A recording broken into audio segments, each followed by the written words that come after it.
love it. The speeds they're doing are quite remarkable. And sometimes I hate it. If you are not strong enough in your head, you're gonna make a mistake. Oh my goodness, look at the car. It constantly keeps you on the edge of your seat. You're taking the tyre clean off with that. Oh, big commitment. That was fucking mental. It can be such a roller coaster of emotion. I fucking do take it personally because I had 4 hours sleep. Munster has stopped. The World Rally Championship is simple. 13 events spread across 4 days, taking place across the world. Then whoever has the fastest time at the end of the weekend wins. In M Sport, we're often seen as underdogs. We are classed as a clown team. But this is about leaving your mark in the history books. Back to back, baby!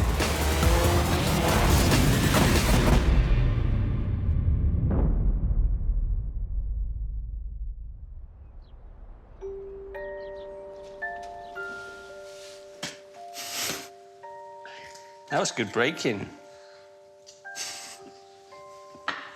Is that nice? Yeah. I'm Rich Millener, team principal for M Sport Ford World Rally Team.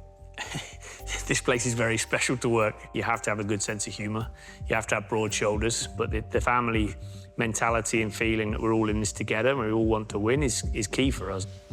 Go on, we need to make Daddy's toast, don't we? Or else his eggs will be ready and he'll have no toast. I think I get more sleep with a newborn than Rich does on a rally sometimes. It's very lucky to find someone that lets you kind of chase your dream. Everybody says it. They'll grow up very quickly, but until you have them and see that with your own eyes, you can't believe it. But being the team principal is something you dream of and still love it every day I come to work now, despite the challenges and the frustrations you always have. I am responsible for 50 to 100 people that are involved in the rally. Part of my job is to ensure that they still have a job and they still get paid. But it's really difficult. When things are going well, you think everything's great, but on the flip side, a week later, it could be a totally different situation. My dad had an interest in rally, and I think that's where it all began. You know, looking back through pictures of him going rallying on the public roads. And then one day, my dad surprised me with a dad and lad adventure, I guess, out into the Welsh countryside to go and watch rally cars. And the first car we actually saw was Colin McRae. As soon as he went past, me and my dad kind of looked at each other and just started laughing because it was so insane what we'd just seen. And then I think that's when I've ended up picking up the bug somehow. I like my model cars, as you'll see from my little collection. But Kirsten often tells me off for having it. She thinks it's very sad. But no, I don't know. There's lots of memories with every single one of these. Tanak, Sweden, first win with us.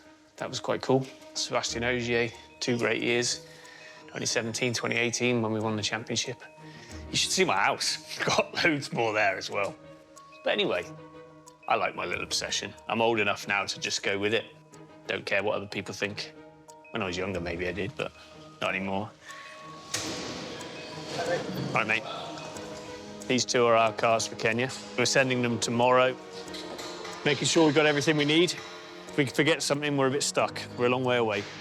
It's always difficult for us to go up against the factory efforts of Hyundai and Toyota. This year is very difficult. Currently only 3 teams compete in WRC 1, which is the highest tier of rally. You've got Japanese giants Toyota and Hyundai from Korea, and then, of course, you've got Cumbrian-based M Sport. In terms of the money available to spend, we are genuinely talking David and Goliath stuff. You know, you've got a privately owned family team versus 2 globally known vehicle manufacturers. Off the back of a difficult season, M Sport have rebuilt. They've placed their faith in these 2 young drivers. Leading the team, you've got Adrien Fourmaux. He's a driver with genuine pace, who's back in a Rally 1 car after being dropped down to WRC 2. And then you've got Gregoire Munster, a promising junior in his first full season at the top level. Even driving against the odds is paying off, with Adrien securing that surprise podium in Sweden. We have never given up, and to be now on the podium on the first time here in Sweden, honestly, I have no word. It's just so nice. But the question is, you know, can they keep doing it? Last year we had an ex-world champion driving for us, and the year didn't go as planned, you know. By the end of the year, it was pretty tough for us. So, you know, we ended up with a different approach this year and taking younger drivers in Adrien and Gregoire. I'm yet to work out which ones are the easier ones to look after, the the 25-year-olds or the 3-month-olds, but I think I certainly have more patience with my drivers than my children.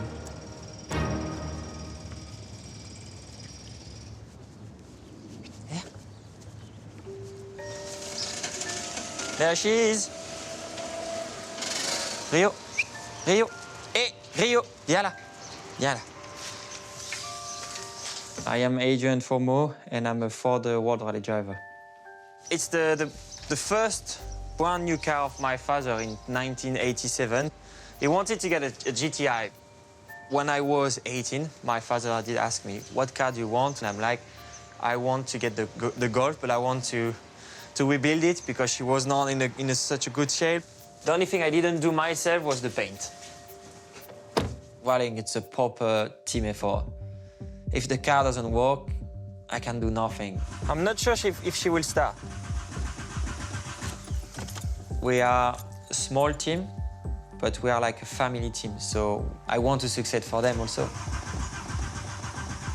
When you know the difference that we've got in terms of millions compared to the others and what we are capable of with that team is quite incredible.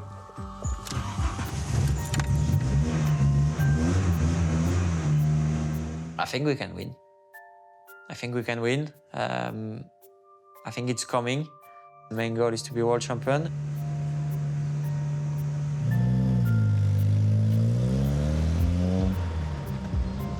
The brakes are okay. That's okay. You never know. You never know.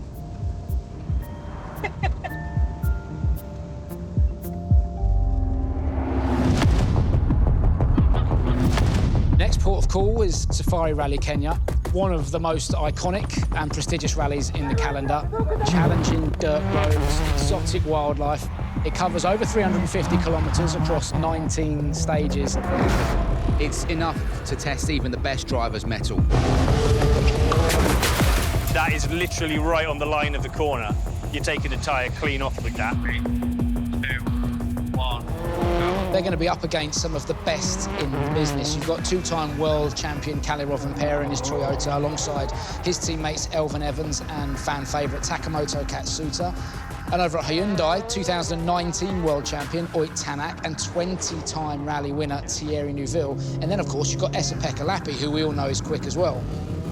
You know, Kenya is a big race. There's a lot riding on this for M Sport. They need the visibility, they need the funding. Rallying is a very, very expensive game, so M Sport have got to get out there, score some podiums. But by the same token, no manufacturer, no team wants to see their car lying upside down in the ditch. It's important to remember that the last podium finish in Kenya for M Sport was Colin McRae 22 years ago in 2002. And those are some big shoes to fill for these fledgling drivers.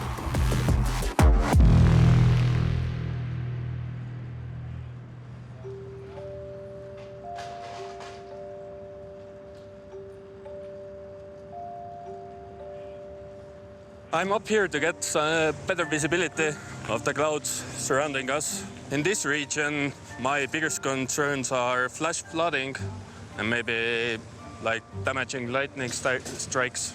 Today is just basically trying to get as much done before the rally actually starts in terms of prep, laying things out for the car, things that they may need in the rally. Good morning. All right. All good? You? Yeah. Nice hat. Just missing the two strings. Yeah. And some corks. That's Australia. My dad's new favourite joke is explaining to people that all I do is polish drivers' helmets all day. I think that's hilarious.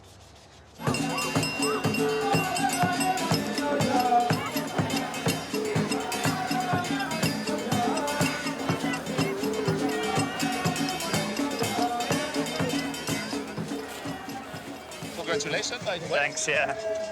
Bigger family, bigger responsibility, boy. Bigger chaos. Hey. Bigger chaos. Right.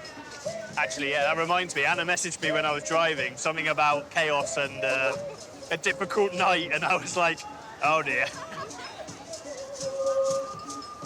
Yeah. It's when you feel you're a bad father. I know that as soon as I get back through the door, it will be like, there you go, your problem now.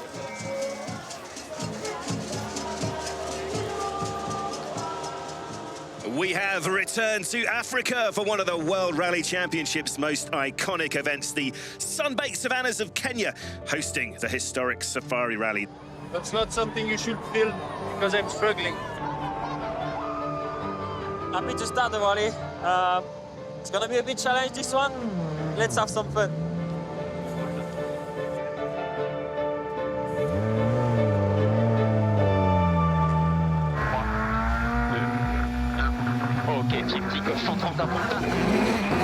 M Sport Ford's Adrien Fourmaux now underway. It's been a great start to the year for Adrien Fourmaux, hasn't it? If somebody had told him he's going to be third in the championship coming into Kenya, he'd have been he'd have bitten their arm off, wouldn't he? But he needs to really carry the confidence that he's taken from that podium in Sweden into this weekend, and he'll find himself again, you know, knocking on the door of a podium, I'm sure. That's exactly right. I think we're seeing a bit of a transformed Adrien Fourmaux. Gregoire Munster's been here before, of course, but not in a Rally 1 car.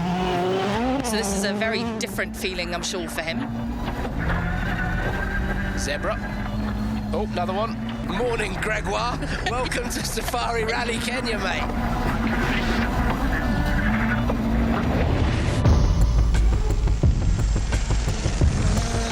Next car through is Adrien. Pretty famous picture here, this big lone tree and a big jump.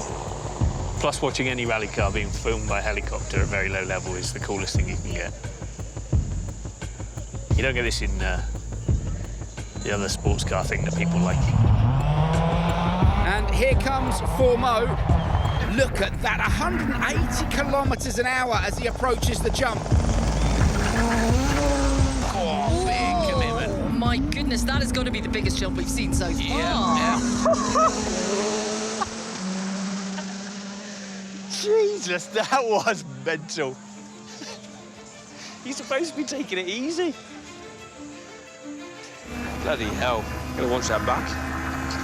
That was fucking mental. No, I'm angry now. Yeah. Oi! So there is something wrong with these pictures. Cool. What is it? Okay. If he hasn't got a puncture... Wow. Good advertising for Sardinia. Yeah, but this is what makes me laugh sometimes when these guys say, I didn't hit anything. No, you didn't, but you landed a 1,200-kilo car on one tyre. When you see it up close in real life, these cars and this sport is just incredible. That was proper sport. Rally car, helicopter, jump, fans. No more needs to be said. Day one in Kenya's gone out with a bang. Rovanpera leads, with Evans ahead of Katsuta in third.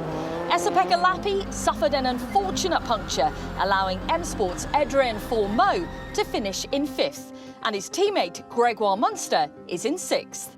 Obviously quite a good afternoon for us. Made 2 positions through, unfortunately, the retirement of others. So, yeah, strong first day, but just because we got through today, there's no guarantee tomorrow or Sunday's going to be an easy ride.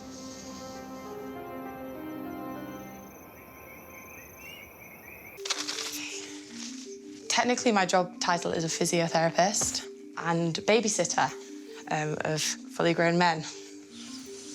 I do wonder how they do anything in day-to-day life, because when it comes to a rally, I do everything for them. I feel a bit bad because I know they've got a big job to do, but I am one person. I'm trying to do everything, and then they give me these tasks where they could just do it themselves. Everyone's having a beer now, and I'm dealing with tighty-whities. I love my job, I love my job. I love my job. I hope they give it me in these little blue Sparko bags, but some of them just love to hand it me. Sweaty. At M Sport, you'll soon figure out that you just have to muck in and just sort of get your hands dirty. I do anything to make their job easier, so they can get in the car and not have to think about anything, and everything's done for them. Hello. Is it mine? Yes, and this is for you. Yeah. Okay, is this all for me? Yes. Excellent. Have a good night. Thank you. Bye-bye. Bye.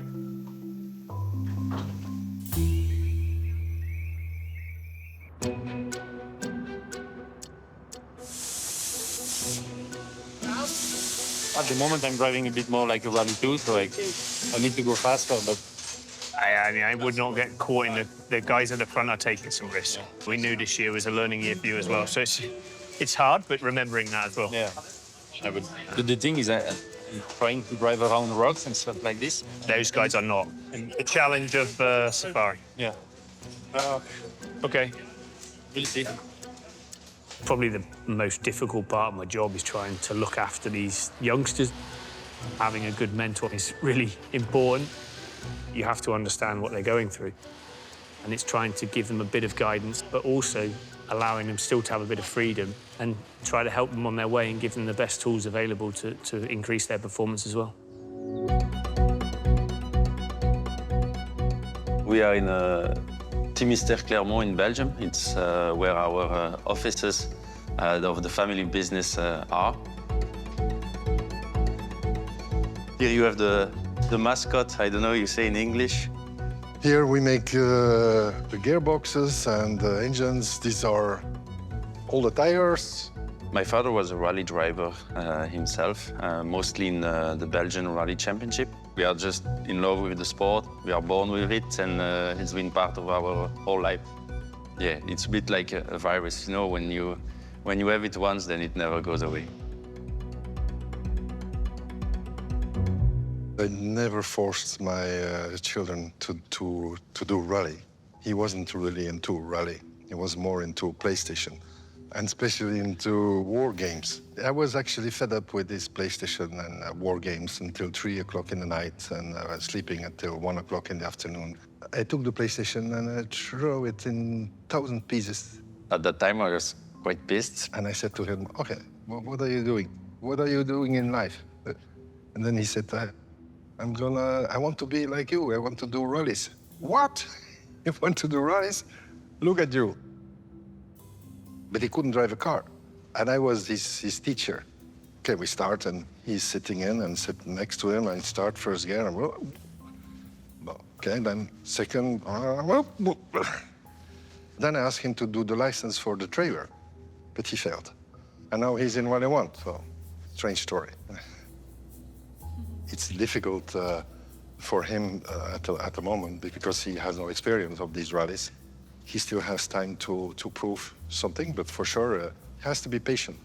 And I'm sure he can do it.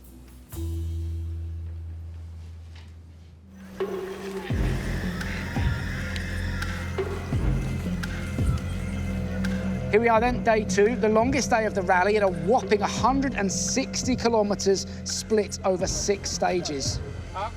M Sport's Adrien Fourmaux really needs to pick up the pace here. Meanwhile, I think for Gregoire Munster, he's just got to get through the day in one piece. We're taking it easy, thinking long term. You can see he's nervous, and what he needs now is some consistency.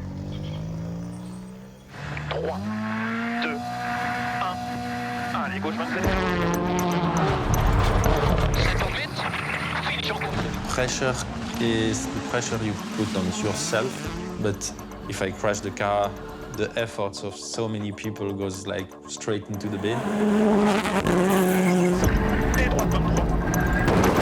Oh no, Gregoire has hit something. Gregoire Munster going very slowly. Whatever it is, it's critical, isn't it? Because he's going very, very slowly. Yeah. It's very tentative. Munster has stopped 24.4 kilometres into the stage to let Fourmaux through. Yeah, by contrast, a great drive from Adrien Fourmaux, but not for his teammate Gregoire Munster.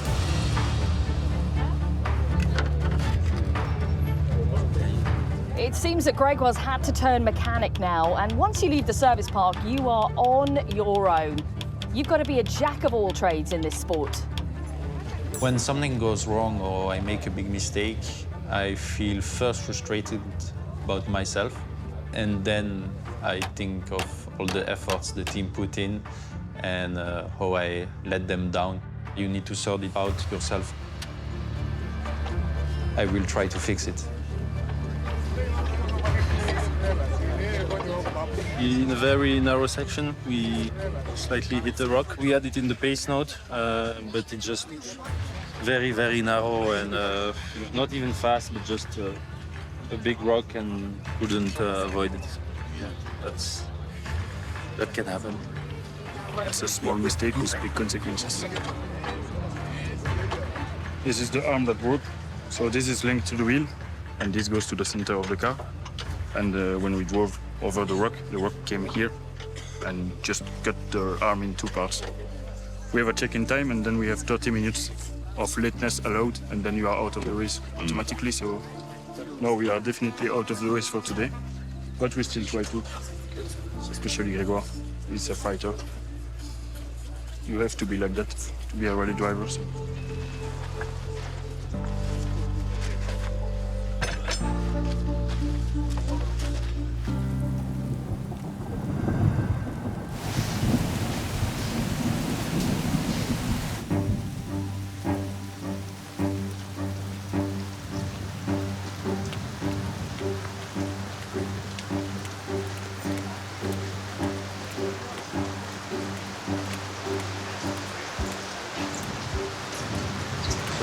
Unfortunately, one of the bolts in the suspension was bent in the impact, and that's very difficult to get out of the bracket it was in. So he just ran out of time trying to get it out. Unfortunately, it's part of safari, I guess. But it's even worse, you know, when it's so little. This is the margins that you play with now at this level. And you have to remember, you have a table of all of the experiences of everybody. You are rock bottom, I'm afraid. So to expect to get to the top with those guys, this is what takes the years. Yeah, I know. They manage to put everything together, and it's always like 0.5%, and then you lose all the results. We said at the start of the year this would be a hard year, so don't take it personally. Yeah, I know. You still look yesterday. You're 4th quickest on one stage. You got through yesterday with no problem. Like, shit happens. It's going to be like this for a lot of rallies, unfortunately.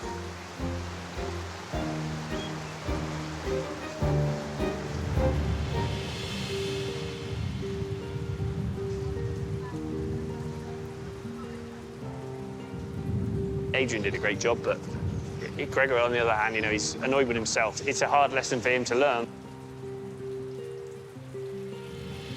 You didn't tell me this was coming. Did you read the forecast? I said risk of rain from 12 o'clock. It was 12:14 when it started. Okay. Rain, so I was spot on. All right, I'll let you off. I think he's one of these for Gen Z weather forecasters.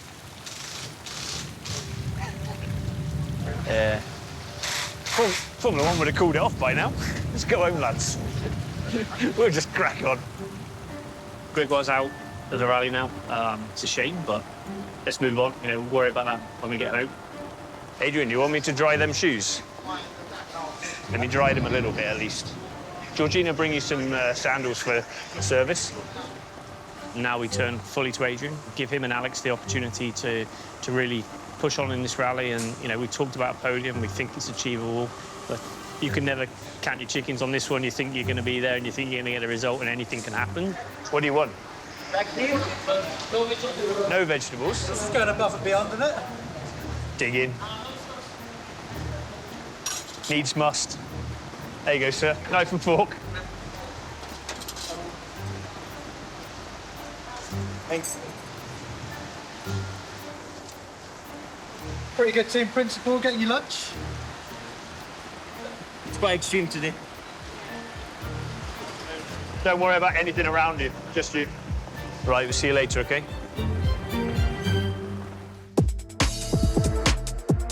Fourmaux then, 3rd on the rally since stage 11. He has a 2-minute lead to protect. He just needs to keep it on the road and make no mistakes. It would be a bit of a dream for Adrien Fourmaux to walk away with another podium. I'd be delighted for him and for M Sport if he could do that, and you know, to do it on what is the toughest event of the year, certainly terrain-wise. Yeah, it would be fantastic. His aim entirely is the podium. Overall classification on this penultimate day, Kalle Rovanperä is leading by 2 minutes 10.3 seconds over teammate Taka Katsuta, with M Sport's Adrien Fourmaux in 3rd position. Adrien finishing the day in podium position. How would you sum up your Saturday? Well, it's been a good day for us, but at the end we still need to get to cross the finish line to get it. So we'll have to find the balance. It's not so easy. Best of luck to get there. Thank you. Thank you.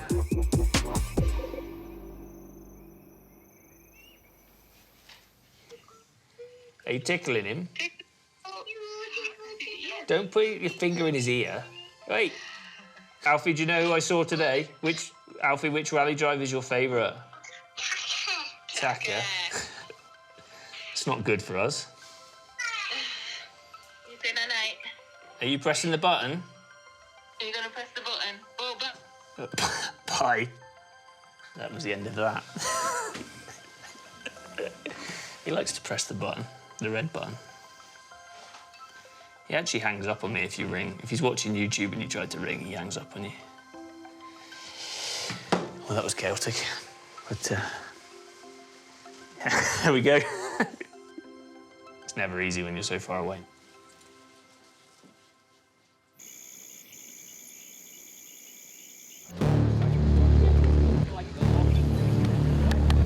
Today is a big day, and this stage is not easy. A big challenge for sure. in Kenya, world champion. Rallying, it's a proper team effort, but I really feel the pressure also that I'm the one driving and I'm the one that have to deliver the best result possible. If a driver tells you that he's not scared for himself, he's gonna lie to you. We need to be focused. It's vital for M Sport that Fourmaux does all he can to hold on to his podium position on the final stages of Safari Rally Kenya. First podium finish in Sweden. It's like waiting for a bus. He's on course for 2 in a row. Incredible.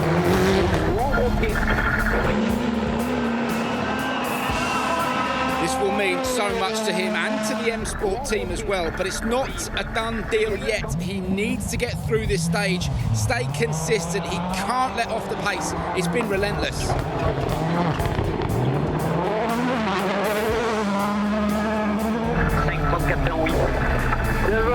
5,4,8. Yeah, it's a second podium finish. Back-to-back podium finishes for the man from France, Adrien Fourmaux. Incredible. 7.7 seconds down on Neuville. An incredible start to the season for Adrien Fourmaux and, of course, M Sports. Back to back, baby! Woo! Well done. You didn't take long to get the second podium. No. No, you said I need to be there, so we're just doing the next one, yeah? I just come to the next one and I give to you. And I give it to you. Oh. That's good. Especially here. Everyone gives so much to do this and come away and leave families behind. It's all done for this, and this is why we all keep coming back. It's right up there. Well done. For Adrien to get this result again, another podium, we've had a pretty good start to the year. With your permission. You fuckers. How did I fall for that? I just wanted a photo. Jack, can you take a photo? Ah, yes. Yeah, you take a photo. This year I want to win. I want to be back on the top of the podium. I feel that I can do it. Winning is the best feeling. It's good to win in the national rallies, but it's even better on the World Rally. That's for sure. I'm sure it's expensive, but it tastes all right.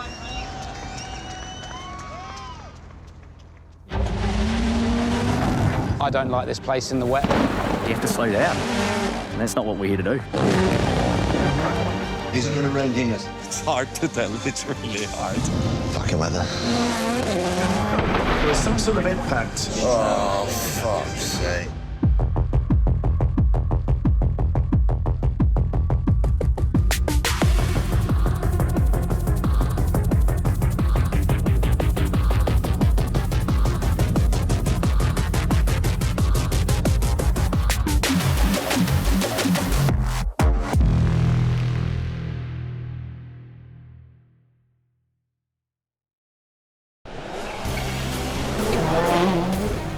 Plenty of dirty corners and those unseen crests. He's certainly not hanging around there, is he? So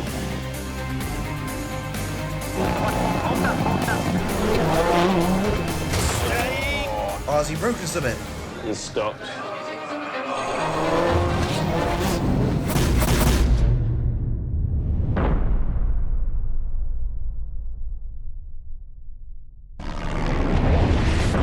From the dusty savannas of Kenya, the next stop for M Sport is the highly technical tarmac rally, Croatia. Nearly 1,500 kilometres in total, this rally is notorious for its unpredictable weather. The team will have to keep one step ahead to keep their podium streak going.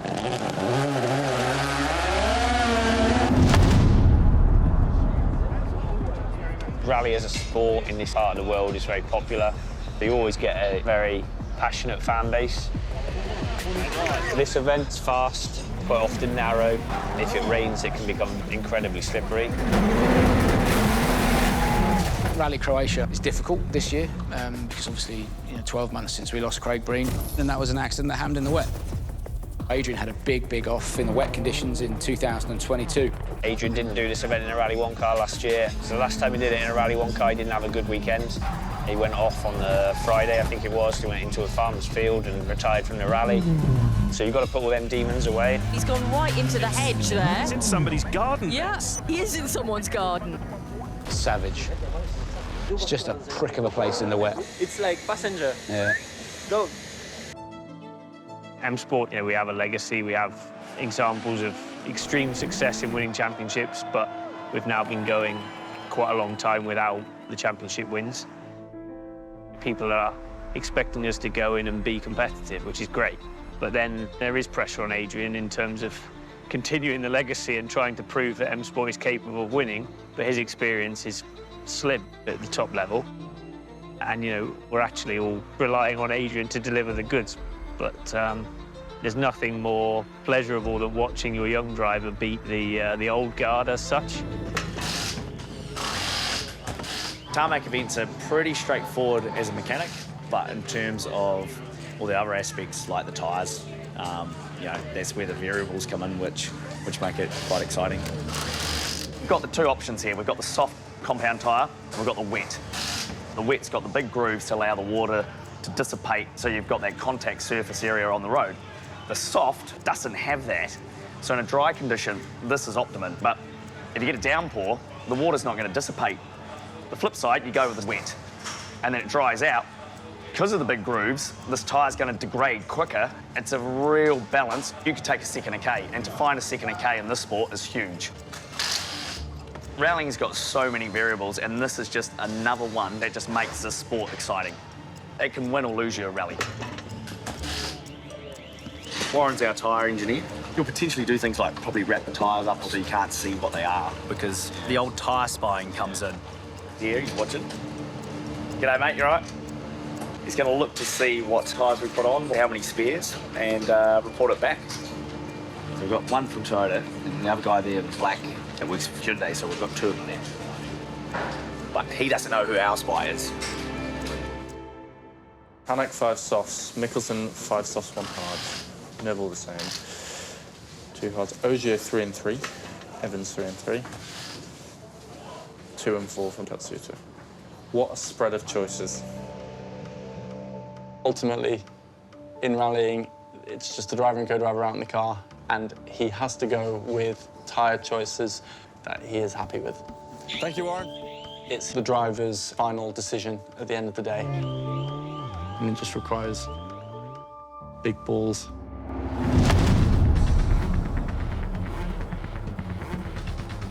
It's day one of Rally Croatia, and Hyundai's Thierry Neuville leads the championship on 67 points, closely followed by Toyota's Elfyn Evans. Adrien Fourmaux in the Puma lies third, but last year's M Sport driver and 2019 world champion Ott Tanak hot on his heels in fourth. Let's switch and see if we can see Monsieur Fourmaux this morning. Trying to get a third podium in a row could be a huge challenge on an event as complex as this. It's all soft compound tyres right the way around the car for Fourmaux.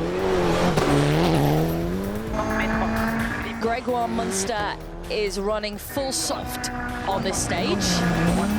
Really felt like a tentative section there. He's just on and off the brakes. Battle resumes between Fourmaux and Tanak then. Tanak is fourth, Fourmaux is fifth. But it is close between them. Right, Tanak coming towards the stage end now. Let's have a look at the splits with Fourmaux. And he completes 3.8 seconds faster than Fourmaux. On these opening stages, Gregoire is dropping time as well. Well, this has been a bruising day for M Sport, hasn't it? Both Adrien Fourmaux and Gregoire Munster off the pace. The team have to get tyre choice right tomorrow.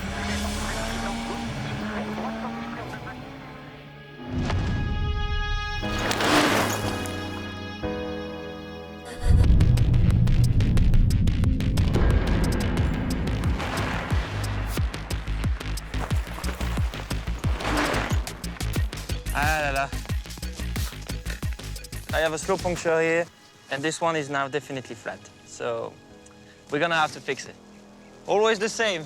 Same as a car, it's the same. To be fair, I'm really pleased that I've been working on my bags when I was really young, and it really helped me on the rally, because when we break something, we have to be able to fix it.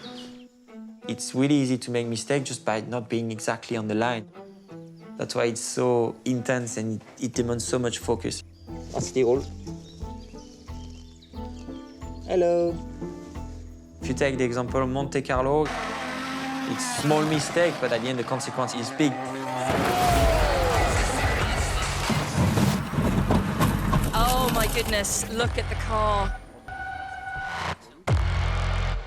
When Adrien was driving in the Rally 1 car 2 years ago, he was sadly making a lot of mistakes.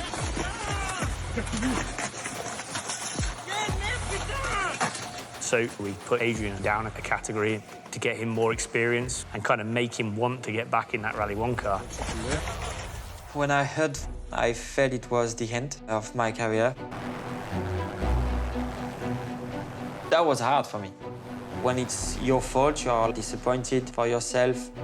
I just questioned myself where I am now. He went away and did a lot of training. He's completely delivered our expectations and more, I would say. But there will be some difficult times this year, I'm sure of it. And the key bit I haven't seen yet is his ability to bounce back from that. As you can see, there are like some cauliflower-shaped clouds. These are the ones that could produce showers if they grow further. Henrik is under a bit of pressure today. Tarmac rallies are probably some of the most crucial in terms of weather prediction. The weather models have made the forecasting quite difficult to predict. Henrik, as well, is, you know, limited in experience himself. He's only come on full-time with the team this year. There's a lot that's unknown, indeed. The disagreements between the models, they're horrible. It's hard to tell, it's really hard. This is the hardest choices you have to make. I mean, it could be that it doesn't rain at all, or it could rain and chaos could come. So you take something in the middle, but that means you're never on the right tyre. Only partially on the right tyre. It's not an easy skill. With the rain that we potentially do, what are your thoughts? The only concern I've got is if it doesn't rain so much and we still need the soft for the last 2 stages, then if we are on hards and it's damp, then we are fucked. It's always going to be a compromise. We haven't got long. Just over 20 minutes. At the moment, from what you know now, what is your current chance, percentage-wise, that we will have rain this afternoon? Like 40, 50. The models are actually coming to an agreement that there will be showers this afternoon. I can't exactly say when and where will they pop up, but as soon as I see them, I will let you know. Shall I interpret for you? He doesn't know. It might not. It's pretty much, it might not. Right, you have it. It's good. Cut. Going towards... Relax a little bit. Yeah. What is the factual information that you have? Factual information, there's a shower going towards stage 9, stage 10 right now. Basically, it looks like hair descending from the cloud. That's the rain. Yep, it's intensifying a little. Okay.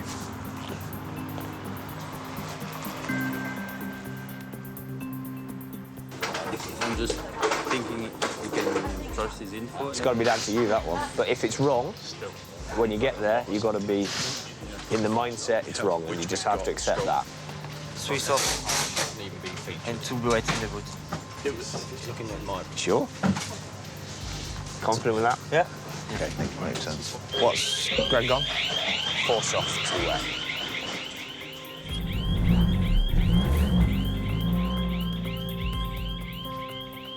Good job responding to by Red Bull, because, yeah, sure. Coffee and Red Bull keeps you going. I think in situations like this. Yeah. Yeah. Adrien Fourmaux, Alex Correa. We've got a good relationship in the car. With the possibility of rain now, have they chosen the right tyre package to keep this battle with Tanak raging? Still Tanak behind Fourmaux, half a second. Not much in it. Going to be close.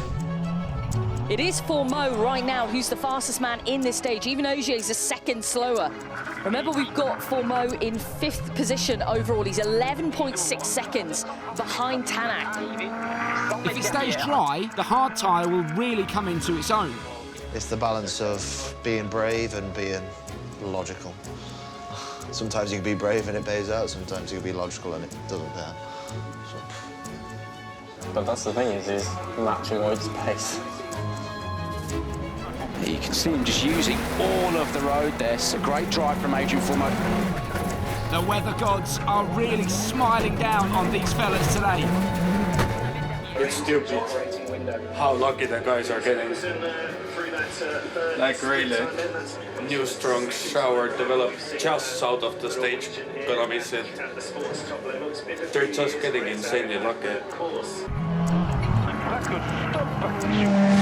That's a great start to the morning for him. I think he's hopefully going to be pleased with that. He should be. He absolutely should be. I think Tanak might be the only man who can spoil Fourmaux's party. No, it's gone. Adrian's bagged this stage win. That's what we're here to do. Win stages. Win stages, win rallies. It seemed to have worked at whatever we did. We found a good setup for that stage, and Adrien drove a fantastic stage, so it's the perfect start to the day, really.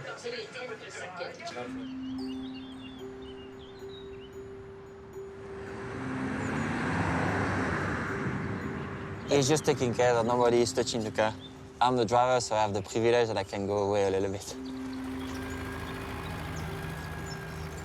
Gingerbread, homemade, by my fiancée. She's not there, but she's there.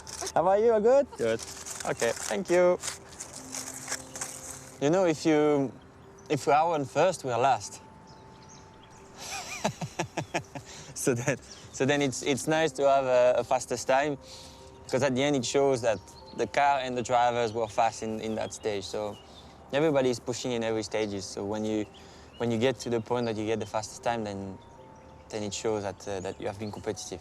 So yeah, it's good. I think it was my sixth or seventh fastest time in my career, at the highest level, of course.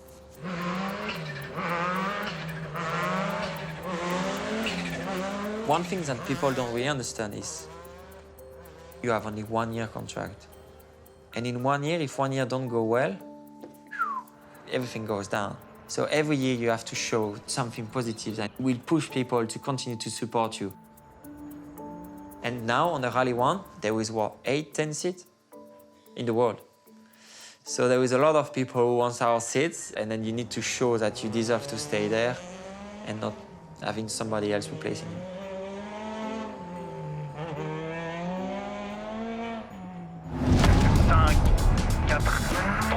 We've seen an interesting day, haven't we? Weather conditions that haven't actually gone the way anyone was expecting. And I've got to be honest, I'm glad that we haven't seen any rain. The pressure on the meteorologists in the team to try and pinpoint when the rain is going to fall, that has just been impossible today. I mean, I'm loving watching the speed here and the casualness of Gregoire Munster behind the wheel. Adrien Fourmaux in that 5th position overall. It's been a good battle to watch between him and Oyt Tanak, but Oyt has kept ahead and extended. The simple fact of the matter is Adrien Fourmaux is mixing it with the big boys now. Overall then, Thierry Neuville is leading the rally. Elfyn Evans is behind. Ogier, 3rd overall. Tanak is 4th. Fourmaux 5th. Katsuta 6th. Then Mikkelsen, Munster, Grijzen and Rossell. At the end of the day, we are fighting with Oyt all the day. And in front of me, there is 2 world champions, so 8 titles, and also 2 guys who have probably won every 2nd position of championship for the last 10 years. To be fair, before I was starting rallying, Oyt and Seb was my idols. So now to be me, myself fighting with Oyt, it's quite nice feeling.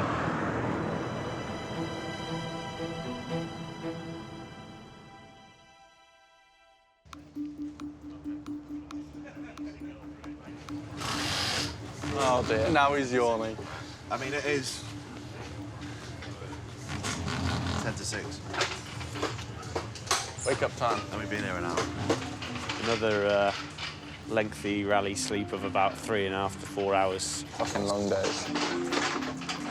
I think more just a bit calmer this morning, to be honest. A little bit more relaxed for the tyre decision.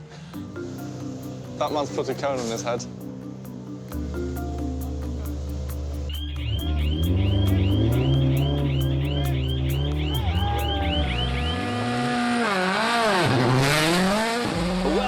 To the final day of the Croatia Rally. It's a big day for the boys on track, but an even bigger one for birthday boy Rich Millener, who turns 40 today. Happy birthday to you. Sorry, Rich, no time for celebrations. We're on to the famous Zagorski cellar stage. Plenty of dirty corners and those unseen crests. The beginning of the stage this year, though, changed slightly. And that removes that corner where Fourmaux famously went off a couple of years back. This year I want to win, but if you don't believe you can do it, you will not. I want to have no regrets. You have to trust yourself, that's for sure. If I'm not pushing every time, the car will not go fast.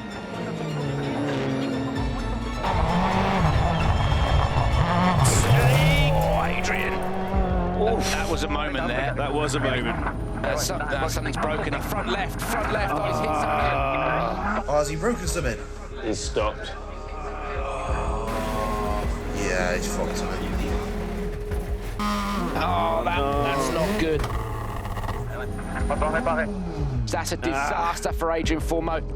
It's such an incredible run that he's on as well. Remember, he's in 5th place here on back-to-back podiums. There you go. So it's front right steering by the looks. Fuck's sake, mate.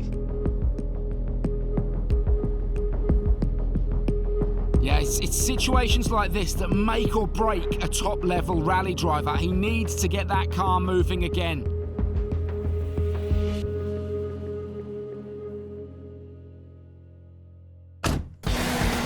It's just a stage that keeps on giving. Elfyn has gone off the road and he's had a moment. In underneath the trees, very dirty. There goes the back of the car, bang! Fucking the tyre and the fucking thing falls to pieces around. He's lucky to get away with that because that was a fair old clout. Look at that, he's taken half a tree out there with him. Don't think where we could have been. What's going to happen to Thierry Neuville through here as well, PK Blind? Here we go then, right. Ron, but that's... Oh, so he's just carried a lot of speed to the left hand, lost the back of the car. Jesus. What an incredible turn of events. It's just this stage. There's just every time we've been through this stage, something has happened. I mean, this is just unfolding quite incredibly in front of our eyes. Makes it exciting, but it's not as exciting when it affects you the worst.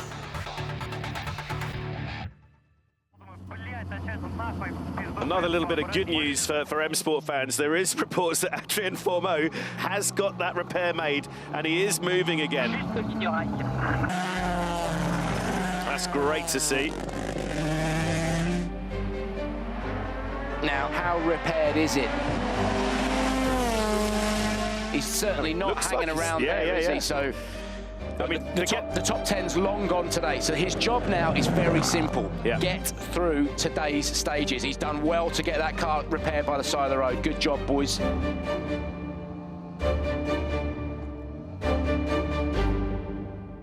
Right, I need to speak to the boss. Hello? Hello. How are we doing? So, he's got going again, yeah? Yeah, he's just jumped over the crest slightly out of line and basically landed on top of one of these bollards, which has just kind of exploded and snapped the steering arm in half.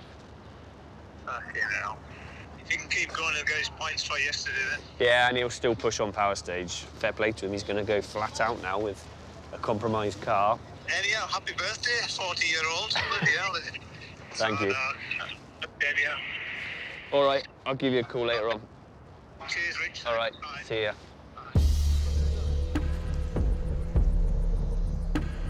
One piece was broken, so we changed it. Then we adjusted it a little bit, and then it's working now. So, yeah, it's a shame. I don't think you learn a lot from the crash. I think you learn much more on how you rebuild after the crash. You lose some confidence, and we know we need some confidence to race and to win. So, this is how I've improved, to be fair. Ultimately, if you've had a bad weekend, but you want to be the best in the world, you have to have that fighting spirit. You've got to have that resilience. You've got to have that mental strength to be able to come back out and fight. And the power stage is a good place to see that. Final stage of the weekend is an opportunity to score 5 extra championship points. If you've run into a problem, you have to go flat out and throw everything at it to try and salvage the weekend. And let's face it, historically, M Sport haven't been particularly hot on power stages.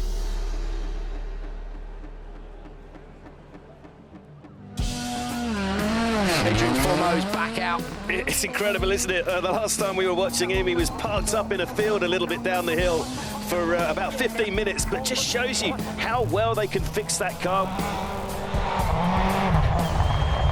Could this be an early bench? Mark, I thought he'd lost it a little bit there. I mean, can he do it in here? It's quite incredible, really, isn't it?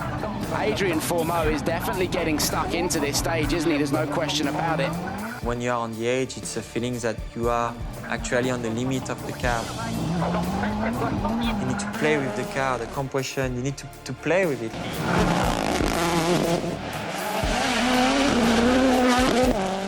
You play with the balance of the car to rotate the car over the jumps, etc., over the crest.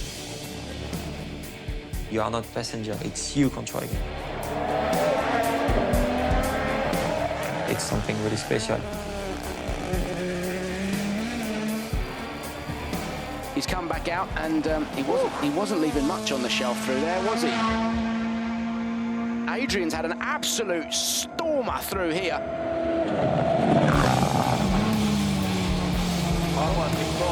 He has now crossed the finish line. He's got the car to the end of the rally, so the points he scored yesterday, they stand. You have been boring so fast. Yeah, I will way off after. At the end of a stage, you're like, wow, that was awesome. Good job!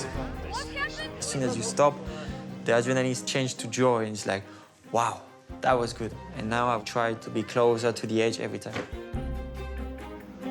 That's a crazy stage. That's for me the most difficult stage, power stage of the season. That's insane. That's just really, really demanding. The adrenaline is really, really high, so now it's out. I tried. I can see. Yeah, I really tried. I really tried. Enjoy it? Yeah, so if anyone can do it. At the end. It's this man. Experience. I was flat. You haven't won a power stage yet, no? Yeah, not Rally 1. Points mean prizes at the end as well, you know, so... Let's see what the others have in here. First to challenge Fourmaux's time, Takamoto Katsuta. Attacker's not going to worry Fourmaux, he's well off the pace. Has Fourmaux pulled an absolute blinder out of the bag? He is going to be slower than Adrien Fourmaux. 6.7 seconds down then, as you say, on Fourmaux. But what can Oitanak do through here? Big push. Good job. Yeah. Well done, mate. Well done today. Sorry for you, but very good. You did very good job. Oitanak giving it absolutely everything. Crucially, though, slower than Adrien Fourmaux at the moment. Yeah, 3.8 down on Fourmaux. That is a very good benchmark from the Frenchman. Power stage going the way of Fourmaux at the moment. Last man in then, 8-time world champion Sébastien Ogier. Now we're going on. That man watching on will have a big grin if this continues, Chenny.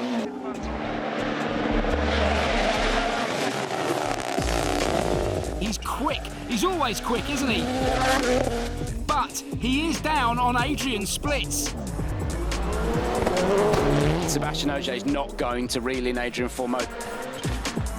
That's job done. It's going to be 5 wall power stage points for Adrien Fourmaux. Yeah.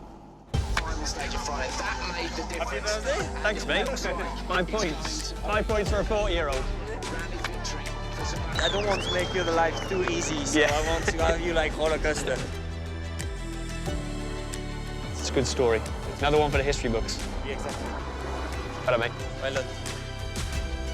I've showed I deserve to stay in the World Rally Championship, and it gives me even more confidence that I can be world champion. Definitely a roller coaster. I think I could see him visibly shaking when he got out of the car. He said he's never driven that hard in his life, so we don't come to make up the numbers. We don't come to come last. Oh, no. It's a proper baptism of fire for Gregoire Munster. If we don't win anything, we will really struggle to get funding. You don't want to let your emotions get the better of you.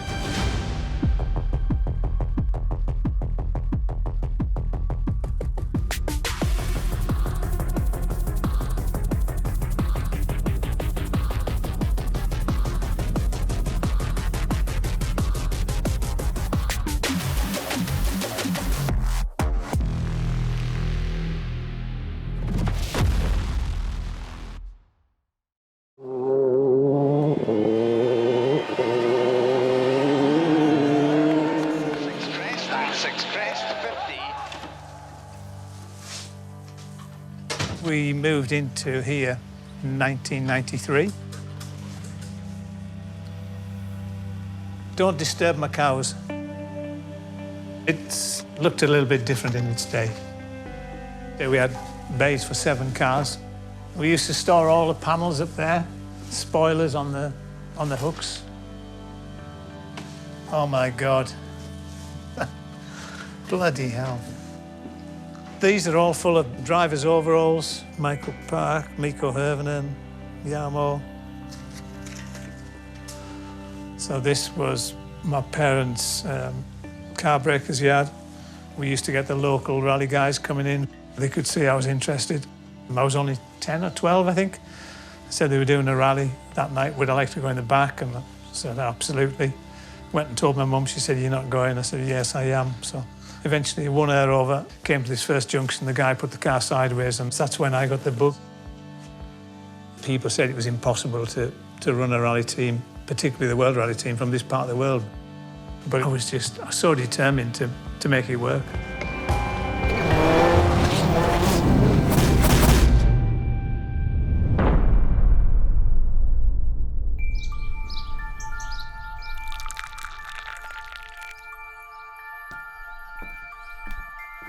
Oh, got a biscuit, darling. Oh, so where did you film? Oh, everywhere in the old place. Oh, upstairs and everywhere. Oh, no.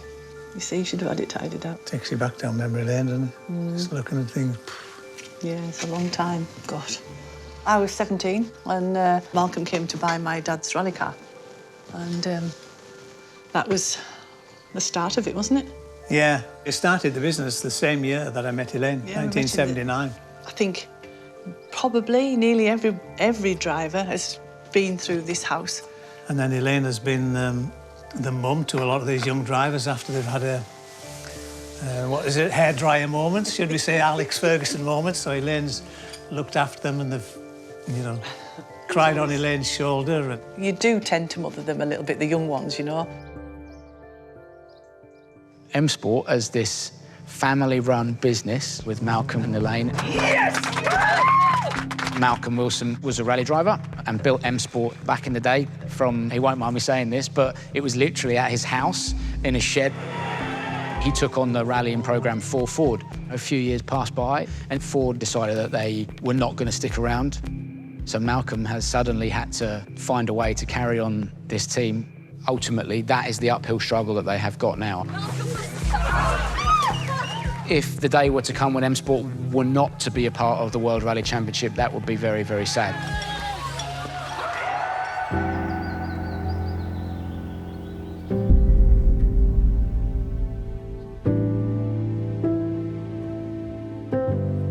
Year on year, M Sport turns up at WRC.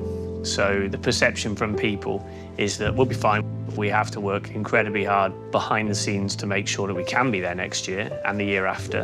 And it's always difficult for us. Malcolm said to me, he doesn't sleep at night because he's always ensuring the 250 people he's employing get paid every month and look after their families.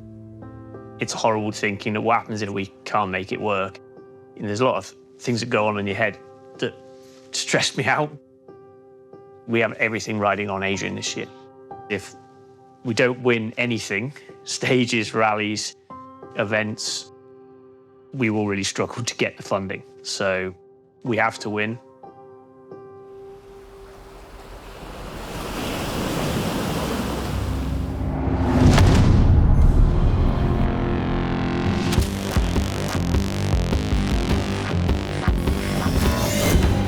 The European gravel season is underway with Rally Portugal.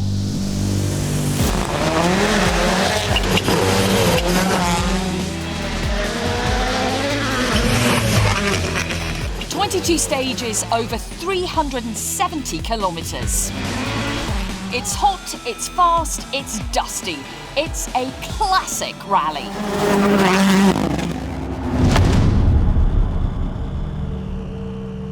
With tyres, if we can, it'd be good to just keep these four on the car and not use the spares. I think he's okay. I think he needs to wake up a bit. Needs to have a coffee, but I think he'll be okay. Morning. All good? All good, how are you? All good.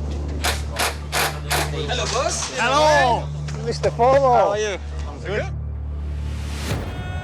Now then, I love a super special. The only time we see two drivers competing on the same stage head to head. And those spectators have bagged themselves a front row seat to this one, haven't they? We've got Neville, Ogier, Tanak, Evans. This is what it's all about.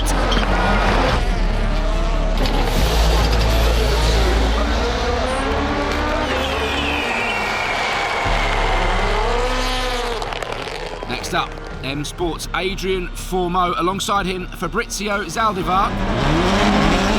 Adrian's been on it this weekend, hasn't he?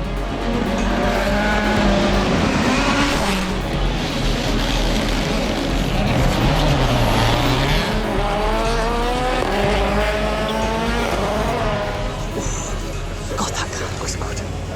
Oof, jeez. His driving style as well is... He's just, oh, wow. He's just confident, isn't he? He's just absolutely in tune with that car. Come on. Gonna do it. Come on. Yes! Wow! Fastest time. Stage win. Stage win. Excellent. Woohoo! Yeah, well done, Adrien Fourmaux. It certainly was a great finish for Adrien Fourmaux, who takes a stage win. Unlike his teammate Gregoire Munster, who unfortunately seems to be off the pace.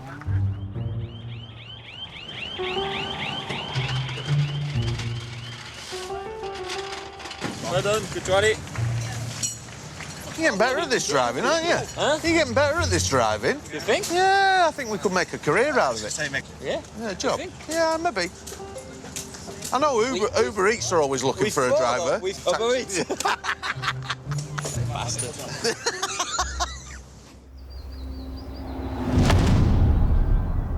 Adrien Fourmaux not putting a foot wrong. He's really flying today and challenging the big boys.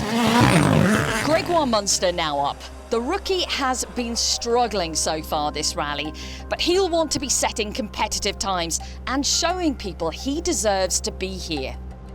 Greg's got a really difficult position because this is his second time on the rally. On the first time he crashed, so his return to the event is in a Rally 1 car and pitching himself against the best in the world. They have pace notes they've developed over the years. He's got a challenge that nobody else has got in this top category. Our job is to try and keep him motivated to get better over the course of the event. 3, 2, 1. Gregoire Munster gets underway, and for the next 25 minutes or so, he's going to be a very, very busy boy. You only get like your chance at Rally 1 like once in your life. Building up that experience is really important. All the guys that believed in me and put money on it, you don't want to let them down. The pressure of knowing that this season can decide my future, what I'm gonna do with the rest of my life. Will I be able to continue being a Rally 1 driver, or will I have to find another job?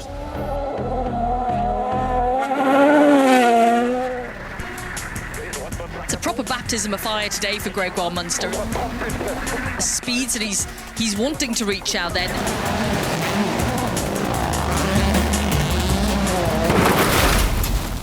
Oh no, he's off the side of the road.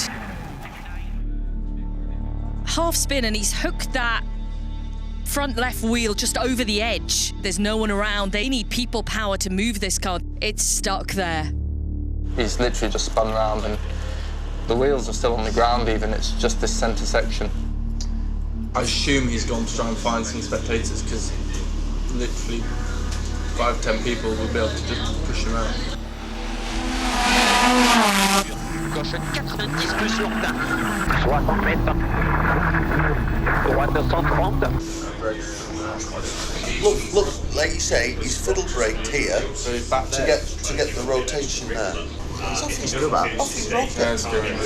Well, when it's something like that, you feel pretty embarrassed, to be honest. It's great to see him fighting. Is he still beached? No, I don't think we'll hear much from him now. If he doesn't finish this stage, he'll be out from today and out from the rally fully. The idea was to try and get to the end of the event without any silly mistakes. Frustrating for sure. There's absolutely nothing I can do. I can look at a photo of how stuck it is. As much as we can give them the best car, the driver's got to get his head in the right space. If they make a mistake, they need to learn from it. There's no room for dead weight.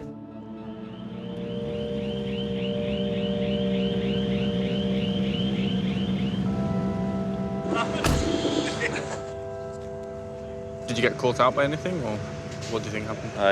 It was a bit too much inside in the cut, so I was fully locked, but I should have braked a bit earlier. Yep. Okay. Well, move on to Sardinia then, isn't it? Yeah. For us, it's a bit disappointing because we basically did the same mistake as Evans or Katsuta did yesterday, but they managed to get away with it, and we're always stuck.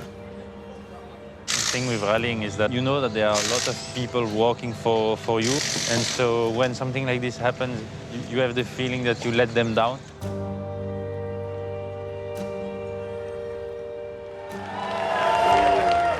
And that's it. Rally Portugal done and dusted for another year. Fourmaux finishes 4th overall, 1 minute 47 seconds behind your eventual rally winner, Sébastien Ogier.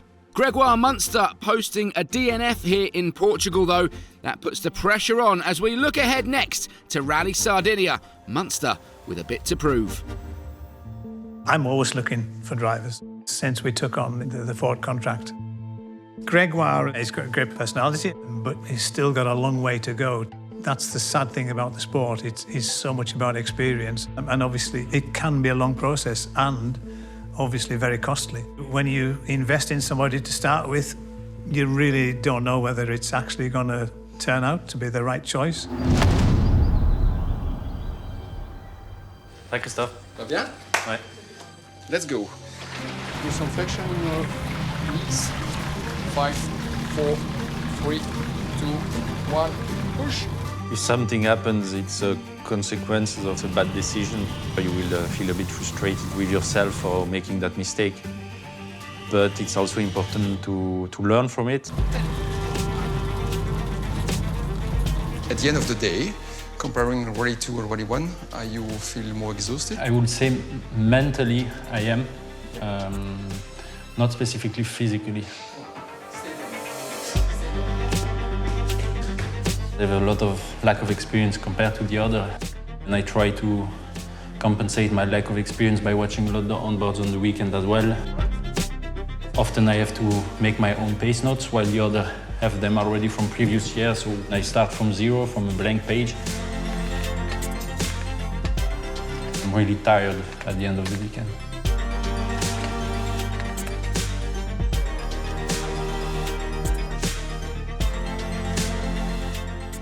I said that I wanted to achieve a top 5. That was like my main goal this season.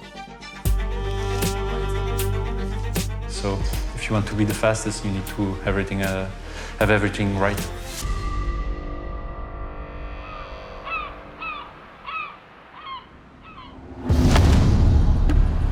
It's time for a bit of Rally d'Italia Sardinia. Welcome, everyone.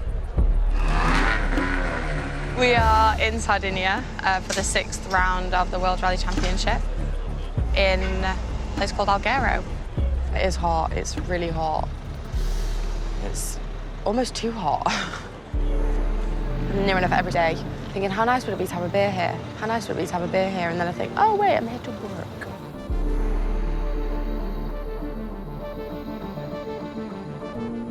It's going to be a pretty tricky rally. Obviously, it's a new format, the shorter format. We really need to do the best we can from our side, so please, let's take real attention to detail this weekend. It is the middle of the year. You know, we call it the fast season. Adrien has certainly proved himself throughout 2024. He's led the team this year. There's been podiums. He's done a great job. I am sure that the other manufacturers have spoken to Adrien. I'm sure of it. We know how ambitious Adrien is. Number one priority now is to try and sort out Adrien. We have to keep him for next year as part of the plan, really. Yeah, I think he's hot property now, to be honest. He said he doesn't want to leave us, which I believe. I said, look, you've got an opportunity to make this your team, which, in fairness, he's embraced. And I think he knows if he goes somewhere else, he's not going to be number one. He's clever enough to know that, but the lure of bigger things can sometimes seem more attractive than it is. And let's be honest, he's still learning. On the other side of the team, though, Greg, he's had a difficult start to the year. I think if he can prove to us over the next few rallies, he can put a case together for next year. So, the pressure's going to be on him really for the next few rallies. From Portugal, we've travelled across the Mediterranean Sea to Sardinia. Here we have Gregoire Munster off the back of what was, let's face it, a tricky rally Portugal. This sport is so hard. You know, rallying, for me, it tests a driver and a team in a way that not all other forms of motorsport do. It's not just about the speed and the heat in the car and all of that kind of stuff. There are so many other facets to think about in rallying. And so much of it is in your head. You have to be so mentally strong, and that only comes with experience. The grip was better, but I was not feeling it like the first one. So the grip was better? The grip was better. The driving, I couldn't do what I wanted to do. Okay. Is it just a case of confidence on the input would just get the front loading up more? I mean, no, because there is not even braking, just not turning. We are not so happy with the car setup here. Here I have to use a bit the handbrake to get more rotation, and for sure that's not efficient. It's always easy to say the car's not doing what you want. That's the problem. If you think, right, what's the single biggest thing that's going to help him improve right now? And you think, well, very quickly, it's probably his driving confidence rather than the setup. You need him to just feel consistent with what he's doing.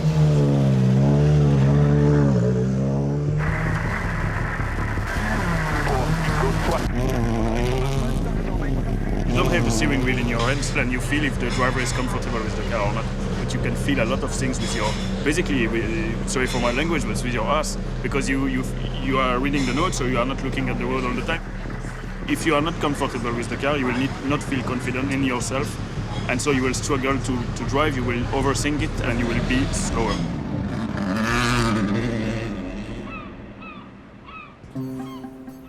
Joe was just messaging me about stuff he sent after the last rally. Yeah. With the stuff we noticed in the data between the two. I fully appreciate it's not easy to say, just drive like somebody else, because everybody has their own style. But I think it would be important we just run through it together on the main bits. Consistently in the slower corners, you were often a gear lower than Adrien.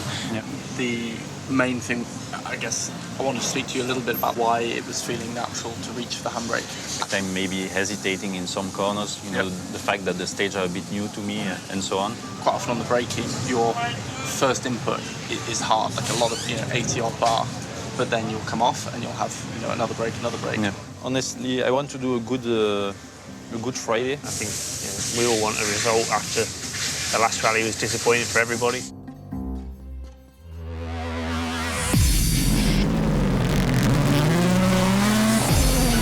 Let's having a look at Adrien Fourmaux, who's sitting in third position coming into this stage. Taka Katsuta is only 3 seconds behind him. He's battling with the big boys now. This is going to be really interesting.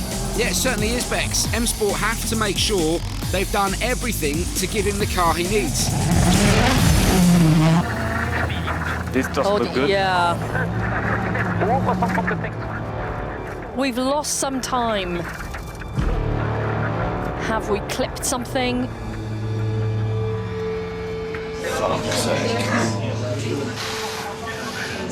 It's definitely on the left. Left rear, I believe it's a puncture. Yeah, we could hear it. That's really unfortunate for Adrien Fourmaux. Adrien, you're doing absolutely everything. What happened? A slow puncture, I don't know where. Probably 20k before the finish. It's gonna be a long rally. Did manage it well then, didn't he? Still dropped top all the time. The problem is when he had it so far early on, he made the decision to carry on, which is the right decision. He only lost 36 seconds. If he stopped and changed, he'd have lost 2 minutes. But he'd done such a good job up until then for his road position for tomorrow, and now that's going to drop him right back. But these roads are hard. They're bloody rough, and you can unfortunately pick up a puncture if the car in front pulls one rock out that's sharp and gives you a slow puncture. It's part of rallying.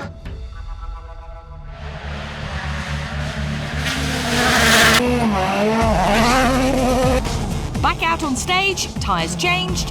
Fourmaux is off. So Adrien Fourmaux going slowly. An ongoing issue then for the Frenchman. Yeah, that was engine off at that point. He said, I've not got electric or something. That car is not going anywhere. This is not good news for Adrien Fourmaux. Adrien almost certainly going to slip further back in the championship now. I stopped, fuck's sake. I don't know whether he has crashed. Stopped on stage, not sure why. Hello. Hi. What's the issue? Battery? What, just completely dead? What's the voltage on the dash? 7 volts. For it to be down to 7, it must have had either an alternator failure or a belt off. The problem is he was doing a puncture and I guess he didn't have time to do belts or look at the belt. Does he think he's in dangerous place?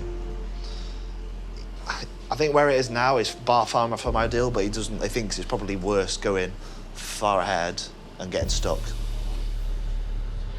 It's not ideal. This time, as we're not sure what's actually gone wrong, it's a bit more tricky. We don't know what we're dealing with when the car comes back. Realistically, we just want to get him back out there and then see what he can do for the rest of the weekend.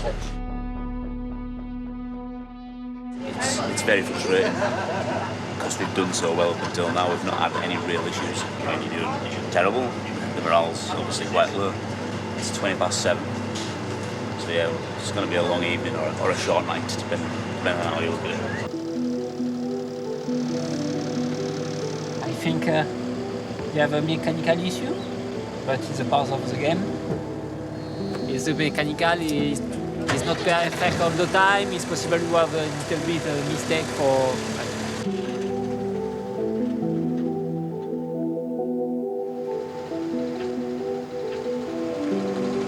Yeah, not too bad. I think we're surprised at the back there. It hasn't damaged the quarter, so hopefully it's just sills and sort of all bolt-on bits, nothing too drastic, but it's more, you know, it's under the hood there that we need to really work out what's going on there.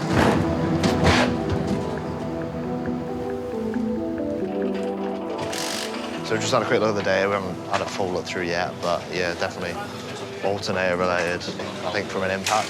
So until we actually take the alternator off and actually have a look at it and see what's mechanically is broken, it's hard to say. So Adrien's car's now back on the stage. We have effectively 4 hours to fix it. It's at 11 p.m. now. Potentially 2 a.m. you could finish, but then the car leaves again at 5:40. But sadly, you know, today it cost us a really good result. Everyone puts in so much effort to get even to the race. It's just frustrating.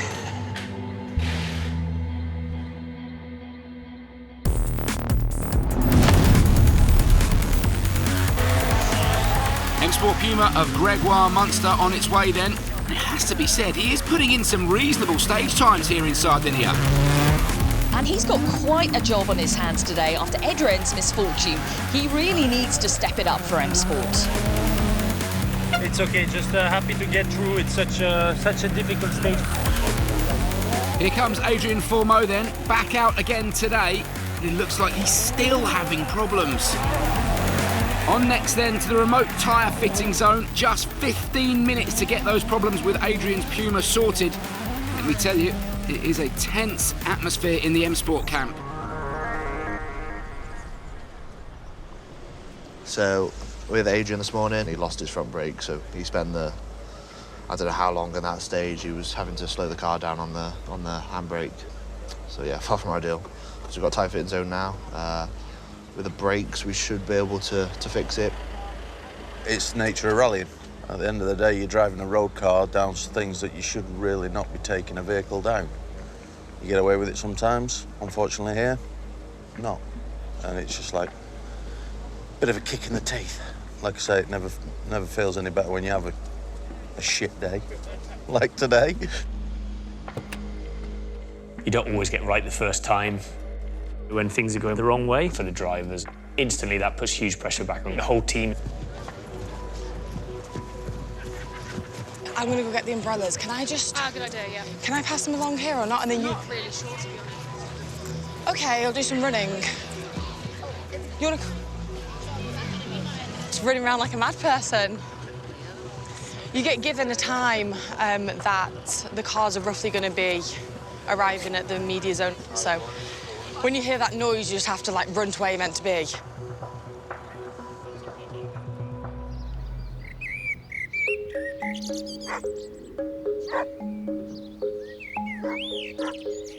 My name's Georgina Bentley, and I am team physio and also driver liaison and coordinator. They like the kale on the top.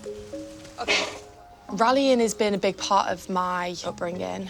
My dad had rally drive since he was 17, and my granny would always take me and my sisters and we'd watch my dad rally. Make sure it's all even. I'm trying. When I got to 14, I did my junior Formula 1000 Rally Championship and licence just on a circuit in a 1-litre car. Hey, babies, what's this? At M-Sports, I look after the drivers, making sure that they are fed and watered, make sure they've got clean balaclavas, their gloves are dry, their helmets are dry, so they can get in the car and not have to think about anything. And then in the evenings, I do physio. We bought them as pygmies, but they just kept growing. Well, yeah, I think we got misled on that one.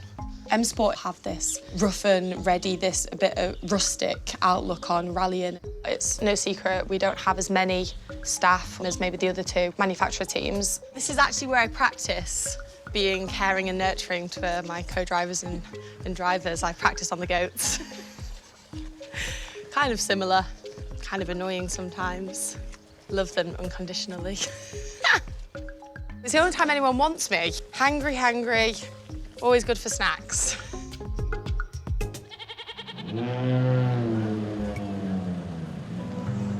Adrien, you're going the wrong way. Is he missing it on purpose?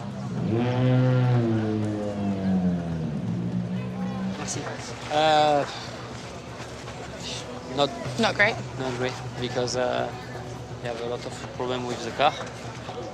I don't like it. Okay, I can check. To put just two. The other ones yes, in. Yes. Please. Okay. Yeah.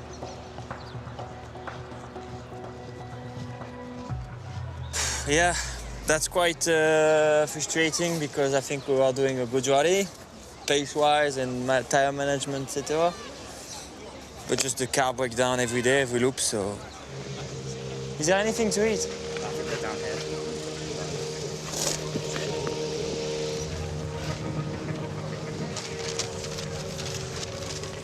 Get yourself in there.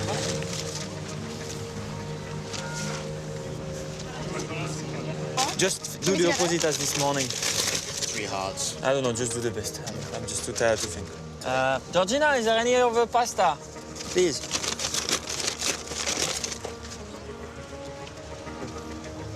Thank you. I've got, thank you. Okay. When it comes to it and shit hits the fan, excuse my French, we're all there to muck in and get the job done. M Sport is one big family. We all want to do well because we care and we love rallying. You okay? Just the general shit. It's like, okay, he's having a bad day, but I fucking do take it personally because I've had 4 hours sleep. Georgina, some cake, please. Some cake. Emily's taking the cake to the... KFC? Because it was a big cake. Okay. She's taking it in the car. You want me to go and get it? You want it now? Yes. Oh, Georgina, if she's at the TFZ, that's okay. Yeah, she's got it at the tyre fitting zone.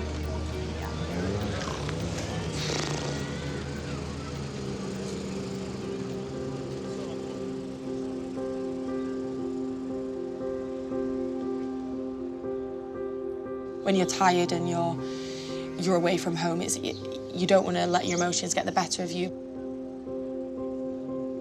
But because everyone cares and because everyone wants to do a good job, it is easier said than done.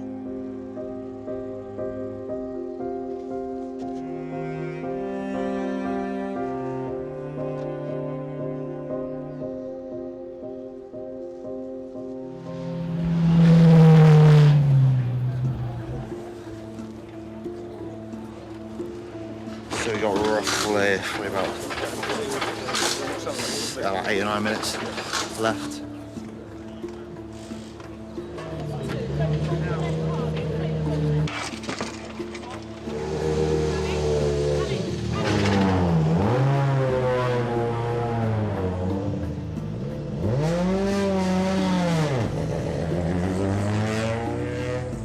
They got everything they could get done. Just dropped a bit of time, lateness, so not ideal. There we go, end of Saturday of Rally Sardinia. Sitting triumphant in first place is Sebastian Ogier, closely followed by Tanak, Sordo, Evans and Gregoire Munster, who is sitting in 5th. If he stays there, it will be a career-best performance from the man from Luxembourg. Adrien Fourmaux, sadly, is out of contention for this one. That was a fun day, though. That was interesting to drive a 2CV all along the day. 2CV, yeah. You see the car? Yeah. The French car. But you obviously, when you're angry, you go faster, though, so it's... cancels it out, huh? Yeah. But we need to sort it because we had the same issue in Portugal. Yeah, no, we know. like you start one thing, it's bad, and then it's a bad cycle, and another thing, another thing, another thing. And you're like, when will it stop? It's just quite hungry. You know, it's so hard to not react. It's been a long day, so yeah, let's go again tomorrow where there's points to be had. And, you know, we're going to have a few cars in front of us that we weren't expecting, so we've got a good opportunity to get some points to salvage something from the weekend. That's the longest day we had this season, no? 160K? Oh, competitive? Yeah, competitive. The stage in the afternoon felt like it lasted like 1 hour, but the morning it was like incredibly difficult. I would say, at least in this condition, I felt like I was improving. We see it's going the right way. Till now, it's the best result for us in the WRC, so we need to keep that for tomorrow and try to finish it off.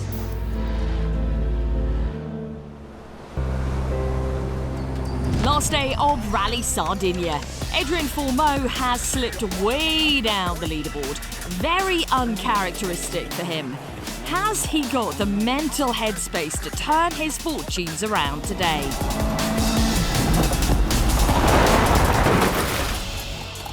Sardinia has not been Fourmaux's rally. Teammate Gregoire Munster, on the other hand, is having a brilliant weekend in 5th overall.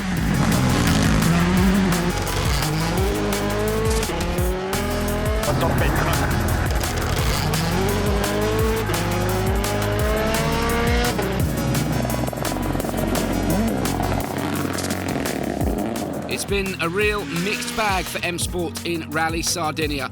Electrical problems on his M Sport Puma halting Fourmaux's progress, a big disappointment for the whole team. But Gregoire Munster answers the critics after Rally Portugal, a career best 5th overall, gaining valuable points for M Sport. Top job from Gregoire Munster and Louis Luca.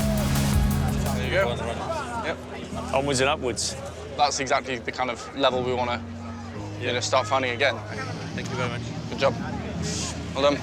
Thank you, you too.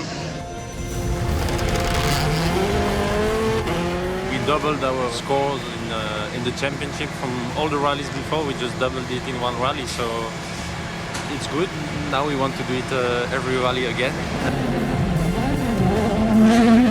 Gregoire has been fighting against the competition. It's incredible. The pressure's now going to be on for him. I mean, we're going to expect to see good performances. That's what we need to see.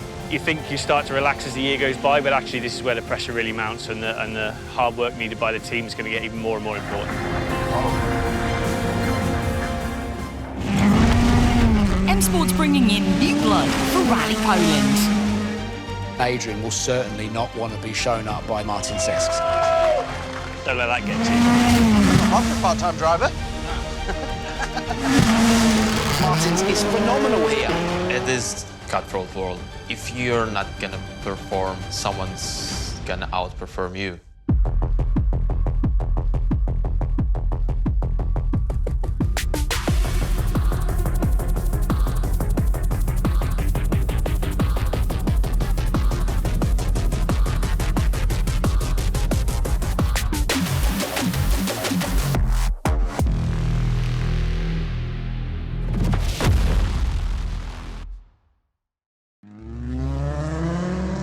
Being world champion. Of course, that's every rally driver's dream.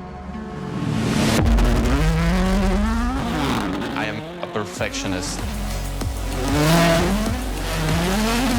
You want to win, and that's part of our DNA, I think. I am competitive, definitely. Hello. Let's talk about Sesks now.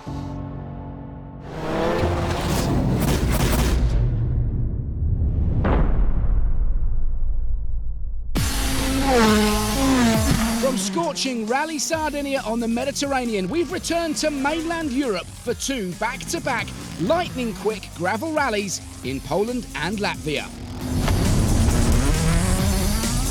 Poland is an interesting event. Right, Yari, we're going to go and relive something. Am I here? And I'm so afraid that I had to stay. It's a very different challenge to what we've seen so far this season. It's a gravel Grand Prix. It's absolutely flat out. The average speed here will be 130 kilometers an hour, average. It's pretty quick, and you're not on a motorway. You're in the forest.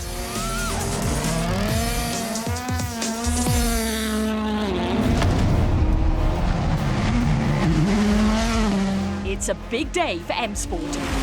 There's a new kid on the block, making his Rally 1 debut in the Ford Puma. It's the talented 24-year-old Latvian, Martin Sesks.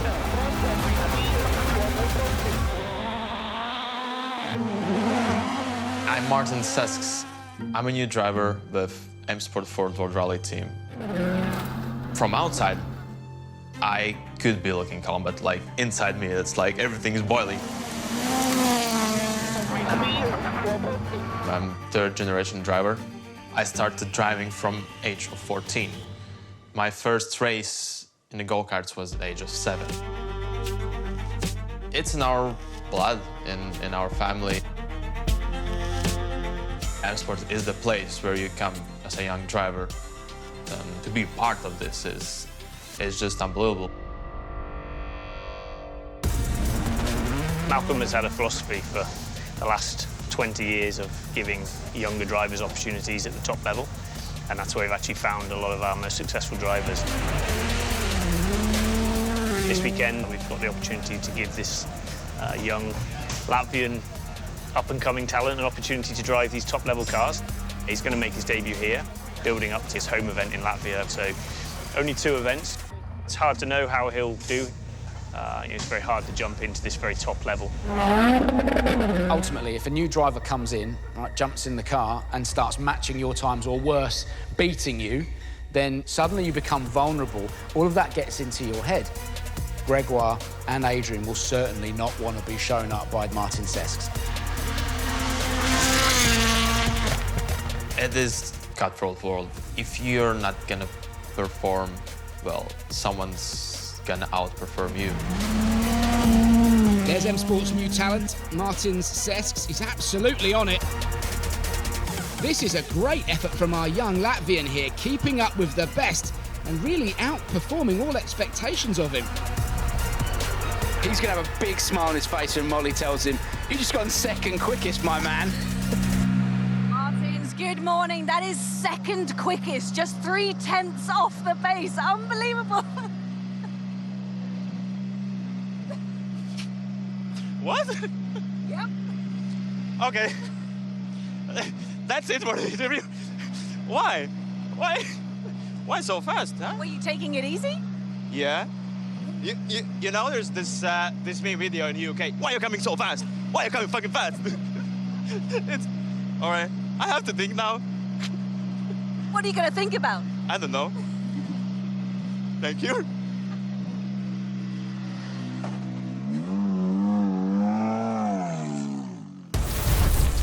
There we are, end of day 1. The Hyundai of Mikkelsen leads the pack, closely followed by Rovanperä and Evans in the Toyotas. Adrien Fourmaux is in 4th, but the big upset or surprise of the weekend is Martin Sesks, who has really announced himself on the Rally 1 scene.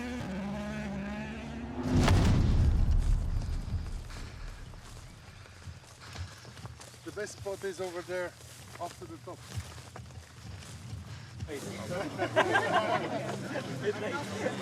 These guys were following me when I was a rally driver, and now they follow my son.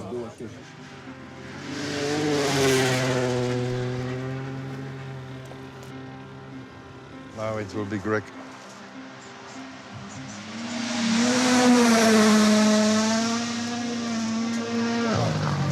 So much dust you don't see a lot, but it was looking good. I take some videos and then I send to him. Just, you know, advice that I give. I'm proud, of course. Who wouldn't be as a father? Yeah, I'm really proud. Being a Rally 1 driver, it's something I want to do for the rest of my life. I just wanted to be like my father, but there is a lot of competition and there is so few opportunities in WRC. The harsh truth as a You need to push a bit harder, but it's not always easy. That was Adrien. That was really fast. With Adrien, we are teammates, but at the end of the day, you want to be a Rally 1 driver and secure your spot. You know, Adrien and Greg, they are good friends, but, you know, I don't think they are going on holiday together because they are still competitors. We have half of the experience, less than half of the experience of Fourmaux in WRC rallies. So it's normal, you have to catch up, it needs time.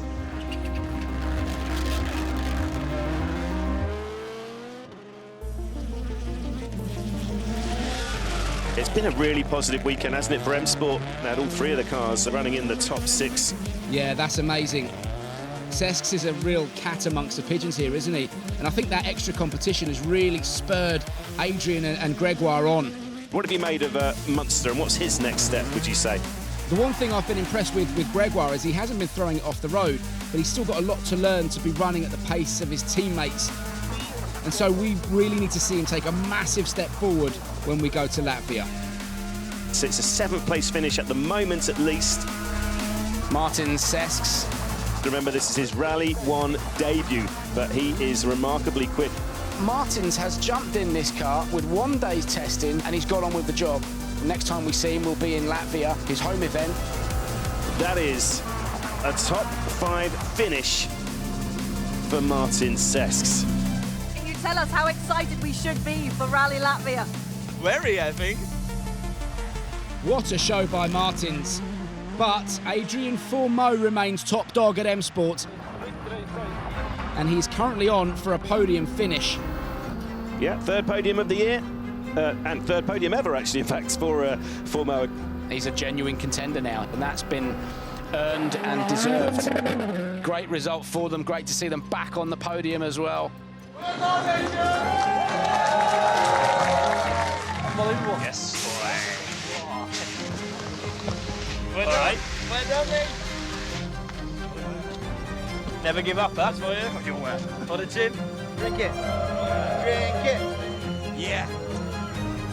This one tastes of Adrian's sweat. Yeah, proper good weekend. Yeah. No, it's a really, really solid result, I think. I would say probably maybe even your best one. Yeah, that's my best one. For sure. But it's more intense. You're like, fuck, I have the podium, but I still want some points.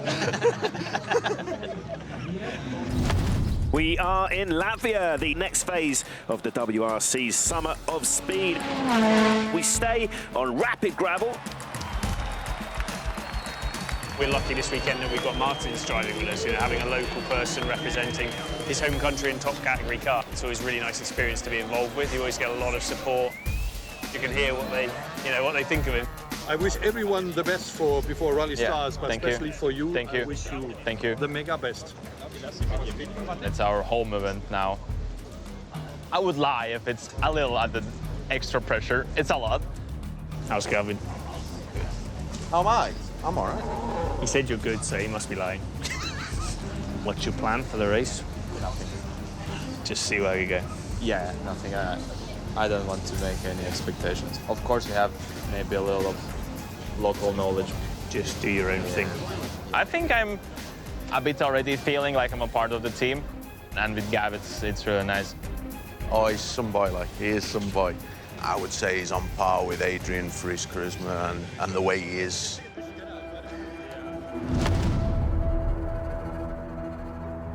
It's stage 3 of the rally, and we've got videos from the Rally TV. So we use the video from the Rally 2 cars to fine-tune our pace notes.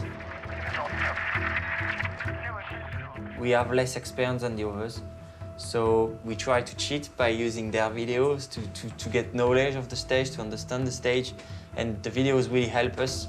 I'm just watching them.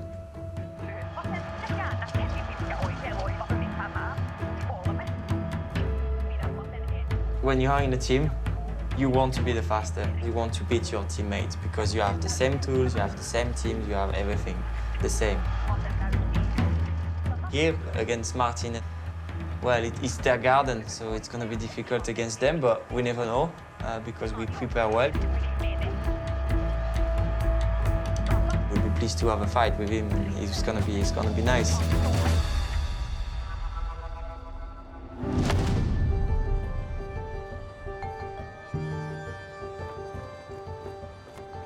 What's the aim? For you? Send it. Podium, surely, no? You get too used to that. Well, the expectation is going up now. It's your own fault. Podium for you. Gregoire, same again as in Poland. And Martins is going for a... No, I think that's a bit hard. He's going for another consistent, committed drive. That's why. Then it's gonna be the victory.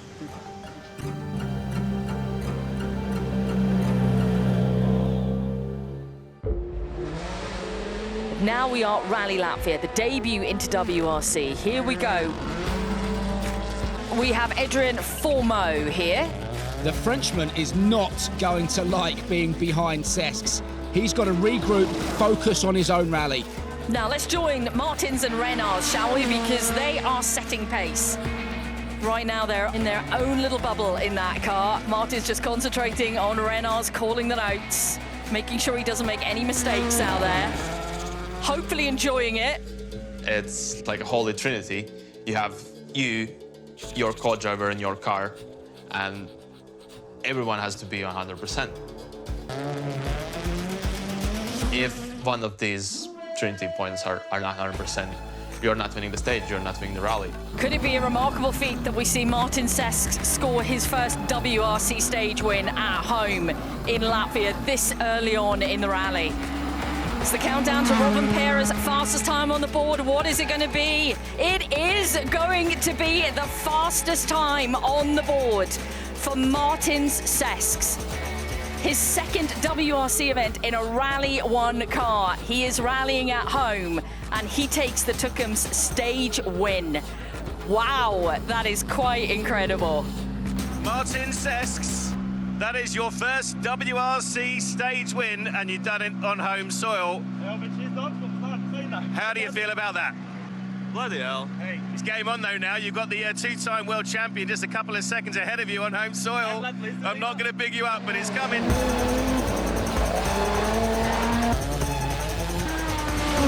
It's stage 4 and we're with Gregoire Munster now. Big season for Gregoire. Yeah, and these fast gravels can be a baptism of fire for new drivers, especially if their confidence isn't quite there. Gregoire's just not committing in the way that he needs to, is he?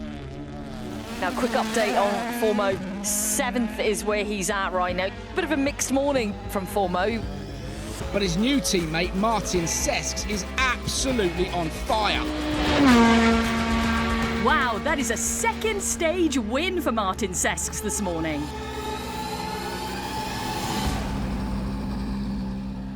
It's not gone your way this morning, Adrien. You seem to have been maybe a little frustrated out there. Why is that? I give sometimes some info to my teammates, but that I don't really get from them. So I'm gonna change a little bit. Okay, who are we talking about in particular there? Martin? Yeah, a little bit more. So he's got a lot of local knowledge and you would like him to share? Yeah, exactly, but it's okay. It's part of the game. You need to go and have a quiet word with him now? It's okay.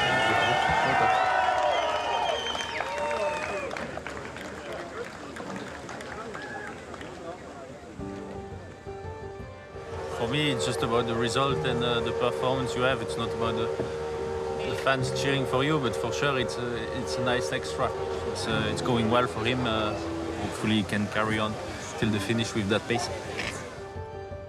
At first we are just enjoying being here, and yeah, the home crowd, you see how passionate they are, and yeah, it's emotional sometimes, to be honest, but we still get long 3 days.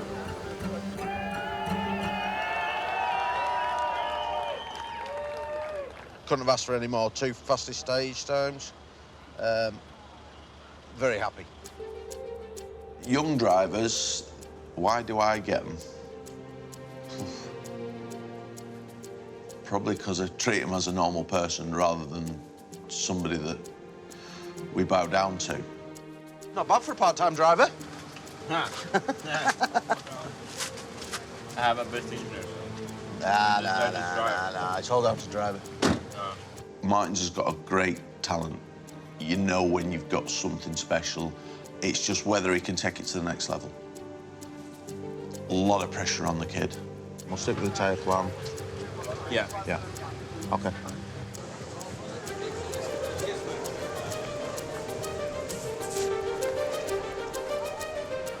I haven't had much of a chance to speak to Greg yet. I think his focus at the moment is on his pace notes and what he's kind of got to do in his head.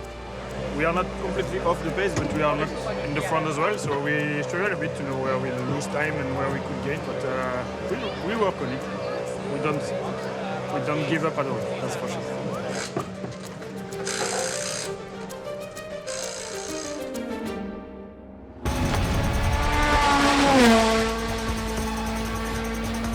Let's have a look at Adrien Fourmaux. He wanted to pass 2 positions this afternoon, so he is staying true to his word here. This is an exceptional run from Fourmaux. Yeah, Adrian's certainly got a bee under his bonnet, hasn't he? He's properly pulled his socks up. But it's not going to be enough to catch Cesks. Final sector now for Martins. Cesks has had the first full day of competition at home in Latvia. He's taken his first stage win and then followed it up immediately with another.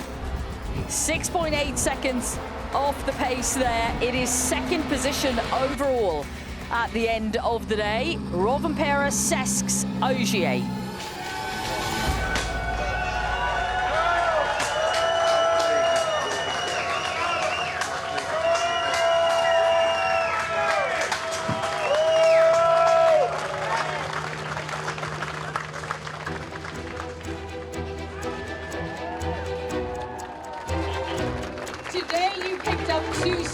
Wins. It was special, and of course here sitting after the first day between 2 world champions, it's amazing.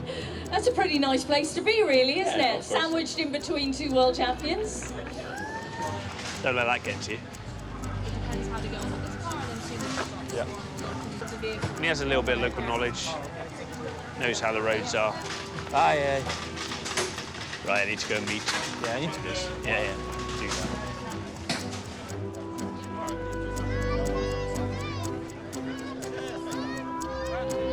I've had a chat with Martins, and you never really know what to say because he's got 2 stage wins to his name, which is more than a lot of regular WRC drivers have at his home rally, 2nd overall at his home rally in front of his home fans.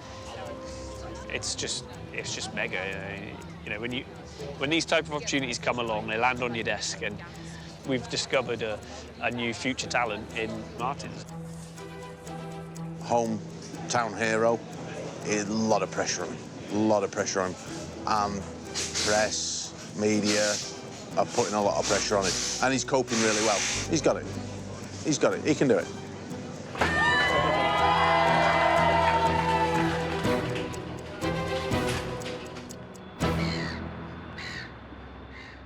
All right, mister? Yes, good luck. And send us a message after the first one. Yeah. All right? Yeah. Thanks, Dan.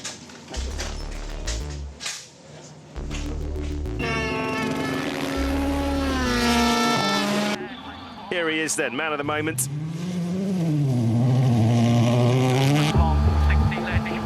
An iconic stage it feels in this part of the world, this one. Oh, it's a mega stretch of road. For any rally driver, this is like a dream stretch of road to send a rally car down. He's a man on a mission, gritting his teeth. That's definitely not in launch mode. That scares the shit out of me, that camera angle. Now, I had this opportunity to drive for World Rally team. To be part of this is just unbelievable for myself. You look at those guys and you go, oh, God, they're so big, they're like another level, but we are one of them when we're driving the Rally 1 car. Well, he is absolutely living the dream. Lots of family and friends in this stage watching him as well. You can just hear the support in the background, can't you? Air horns and whistles. Come on. That is a stunning view, isn't it? Yeah, it's beautiful. Cesks is losing time, though. He's down to 3rd. Sebastian Ogier has taken 2nd place. Yeah, this is a little bit of a dip, isn't it, in the pace of Cesks we're seeing in here. He just needs to drive his own race. If you start getting into the battle with the other guys, then you start doing stupid things. I make mistakes. This is actually a tricky stage, and that right there is a good example as to why. That blind crest over the sharp left makes it a real test for the drivers. It's easy to make a mistake here. Whoa, Lappy just overcooking it ever so slightly. Martin's Sesks just about managing to keep it all together. Let's see how Gregoire Munster deals with it. Yeah, you can't help but feel that having this young Latvian upstaging him in these conditions is probably unsettling Gregoire a bit.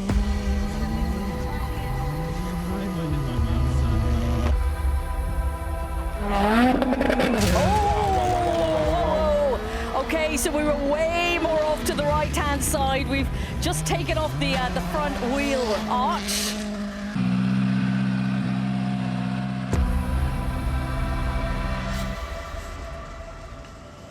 Bit of a tough day, really. Yeah. Tomorrow's going to be better. Okay. I mean, can it be bad? What's happening now? It's not great. But it's going to, yeah. What do you mean it's not great? It's going to last through tomorrow. We're always looking for drivers to get around the rallies with no issues but have good results, and that's not easy. They're all competitive, and they know deep down they're all trying to prove their worth and their reasonings for being in these top seats. You know, here with a driver coming in for only a very small number of events and just enjoying himself and ending up with great results is great for the team, but sadly for Greg, a distraction he probably doesn't want. Hello. You all right? Tough day? Yeah, I'm struggling. Any ideas? Pace notes are all okay, like the...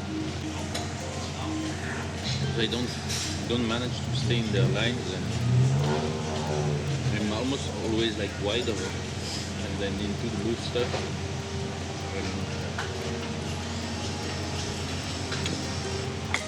I just need to try harder.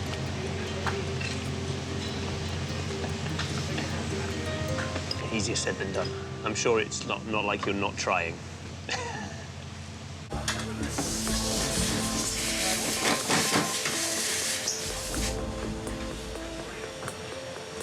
I don't know where he is. No, I won't.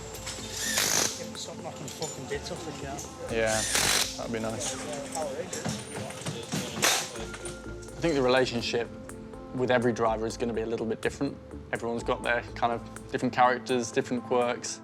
I want to be one of the best engineers in the world, and similarly, if a driver wants to be one of the best drivers in the world, they need to work just as hard. Very few people get the opportunity to be in the position that Greg's in, and he needs to make the most out of it, because there's plenty of people who want that seat that he's in, and he's got to try and deliver. You have to be careful with him. He's not upset, he's just a bit frustrated. And he was saying that he's struggling to keep in the line because maybe he thinks he's driving too straight. Yesterday, he was getting 93 bar of front brake pressure consistently.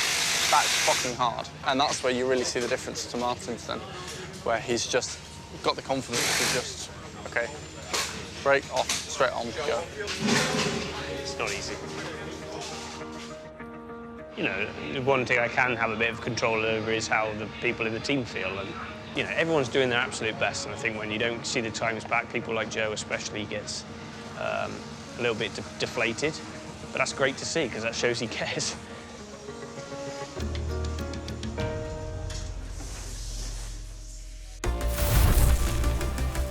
Going into Super Sunday, it's Rovanperä, followed by Ogier, then Sesks, who is well poised for his first ever podium in Rally 1. And on home soil.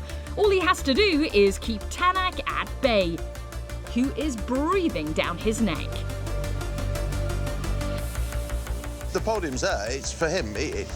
All we need to do is keep driving the way he's driving. And, yeah, it's ours to lose, effectively.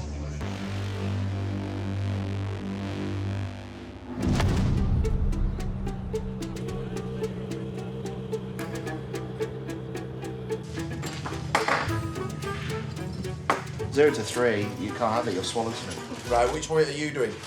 You're doing the book? No. Oh, am I doing it all? Oh, do you want me to be the co-driver? Give me the test. Oh, we get to do the bloke first. You've got to build a man, right? You've got a head and a hat, right? Where's his body? In another bag, you prick. Why would they space them all out? I don't know, ask Lego. Adrien Fourmaux now then, 4 seconds adrift of Evans's time.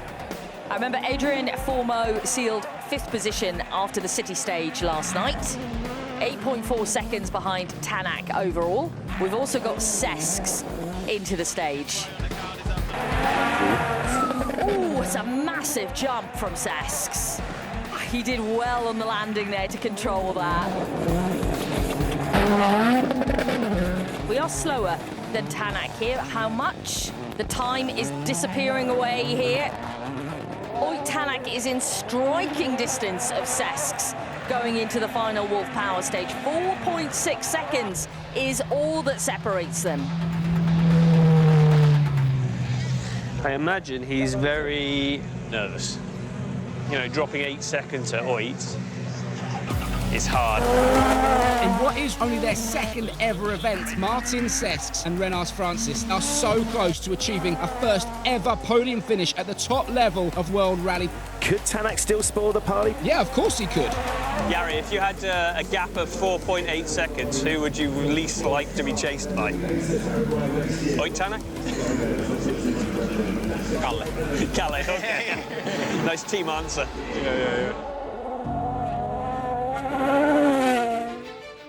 You have to have this natural feeling, natural skill, because that's the one thing you cannot learn.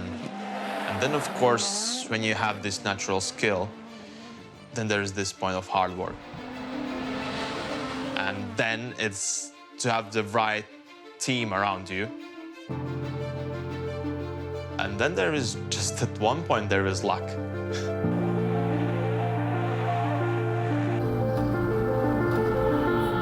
Well, there, that doesn't sound right at all, PK. Front-wheel drive only, isn't it? Looking at that, there's a lot of wheel spin on the front. Ah, look, he can't get the car turned in. Maybe it's a diff issue or something like that. He just can't get the car turned. Either way, it's mechanical and it's heartbreaking. Sadly to say for Latvian fans, there could be heartbreak ahead because the split times are looking horrible for the local hero.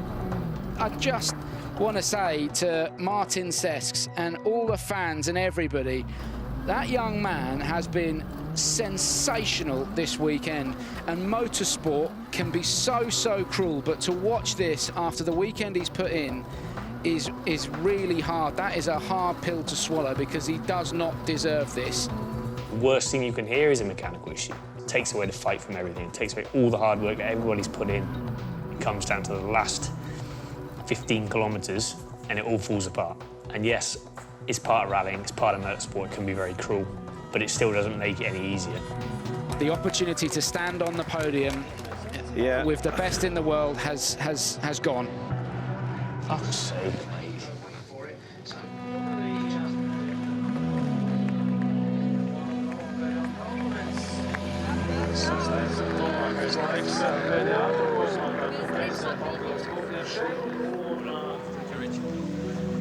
Fuck. Yes. Thank you, sir.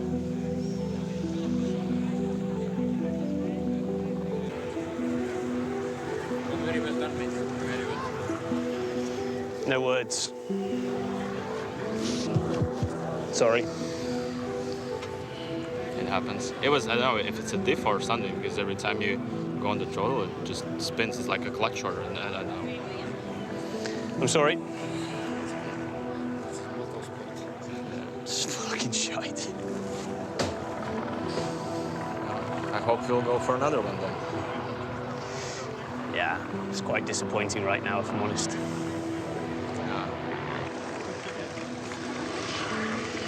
I have nothing to say, apart from sorry. Perfect all weekend and then one stage.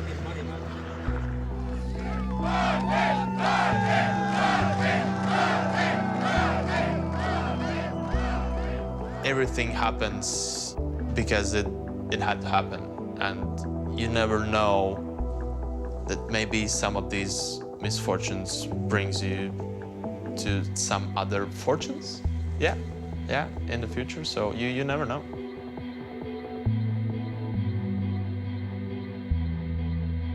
Here he is. That's the after party. Yeah, it's a bit quiet, this after party at the minute. Oh, yeah. You did all right, though. Well done.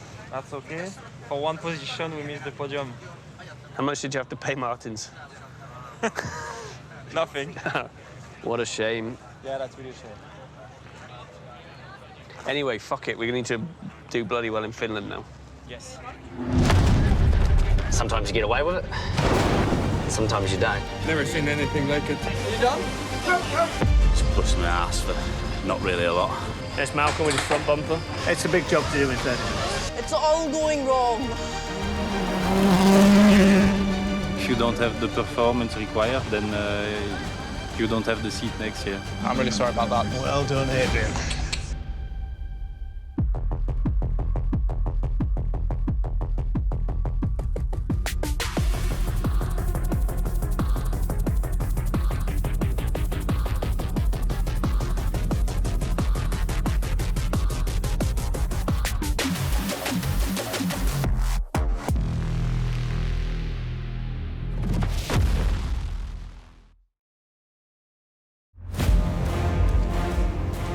We're like the Thunderbirds. We're out on a little bit of a international rescue. That's part of rallying, you know. We all just got to cop it on the chin. Yep. Just listening, make sure there's not a second one. Nope. Ah, there it is. Okay. Ah, fuck yeah.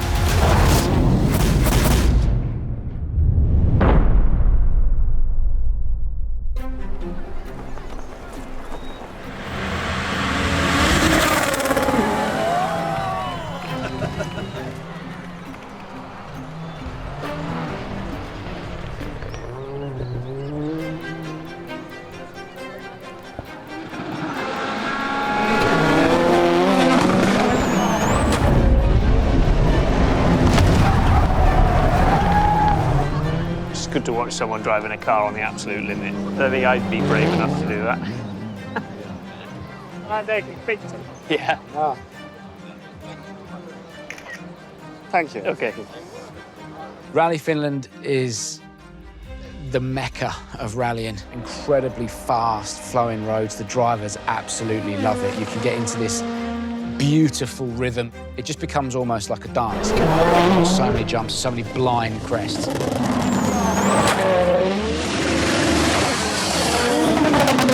It's a rally that everybody wants to win.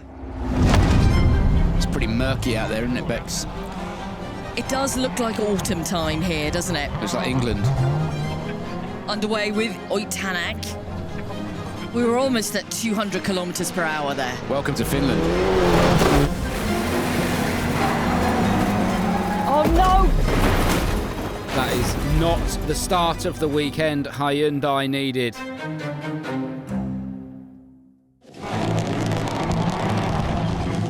It's a huge rally for Toyota and an even bigger one for Kalle Rovanperä. The two-time world champion, desperate to win his home event, isn't he? It's one he's never ticked off the list. And that is not a bad start, is it? Fastest time through the opening stage of the day. M-Sport are back to two cars. After Martin Sesks blew us all away with his performances in Poland and Latvia, meaning all the focus is back on Adrien and Greg. Adrian's really hemorrhaging time through here, Bex. It's, yeah. I think it's a confidence thing more than anything else, I suspect. Confidence and I guess as well not wanting to make a mistake. We're midway through the season, attention starts to turn towards thinking about next year. A key one on the cards is to secure a driver, and you know our goal is Adrien. Had a fantastic year so far with him. I think he's keen to stay with us as well. With the greatest of respect to Adrien, he doesn't have experience of these super fast, flat-out stages in really, really tricky conditions like this. Could be better. Basically, this morning I'm just struggling a lot with the car. The car is not taking the grip, no traction, no lateral grip. Not easy, but that's the issue when you don't make any tests. I am sure that the other manufacturers have spoken to Adrien. It's really important that M Sport do what they can to try and keep him. He's done a great job. If you were to lose Adrien Fourmaux this year, who do you replace him with? Do I see the likes of Kalle Rovanperä, Elfyn Evans, or Tanak or Thierry Neuville making the jump? No, I don't think so. And from Adrian's perspective, it's important that he makes this decision right. If he goes somewhere and he's being beaten by his teammates, then I don't think that would do him any good personally. Well, you know, on M Sport, we don't have the same amount of money than the other teams, and we have decided not to be tasting for Finland, but that's the price we are paying now today. For them, only 1 day of test for the 3 rallies is enough, but it's not. When you fight a championship, you need to optimize everything.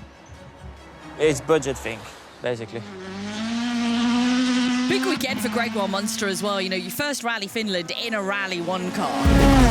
Yeah, he's only a tenth of a second down on his teammate Adrien Fourmaux at the first split as well, so not a bad start at all. Gregoire's having a tricky season. He knows we're on a 1-year agreement, and he's got to prove himself to us. So, you know, Greg will up his pace here, but it's a case of doing that without being excessive and having an accident, because that'll set it all back. So a lot of that's down to him to see how much he wants to risk. 5, 4, 3, 2, 1. Gregoire Munster underway for us on the opening stage this morning. Nice cheeky bit of clutch slip there from Gregoire. Just managing all that power off the line.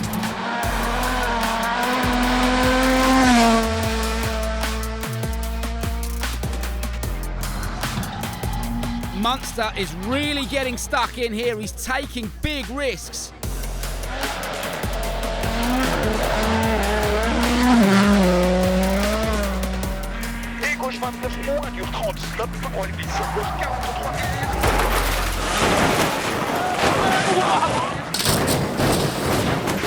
Ah, Gregoire, first stage of the day, mate.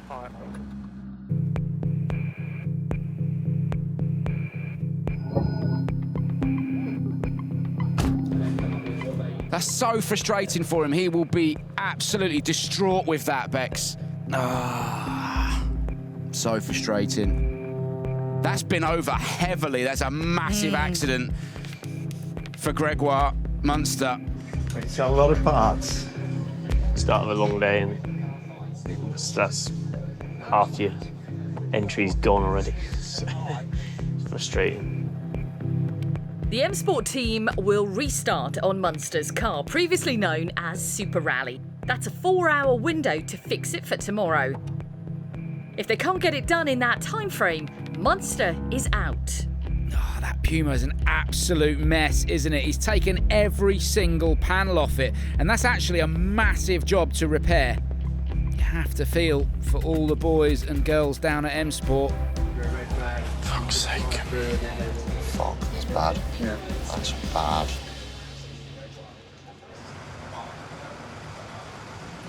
Oh, fuck. A bit of duct tape.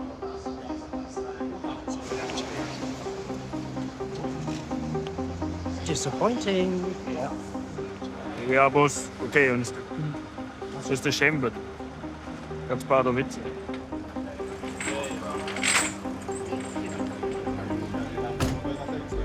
The cost will be obscene, but Boss wants to repair it, doesn't he? that's his choice. Whether he'll do it in 4 hours, I don't know. We only have maximum of 4 hours to repair it.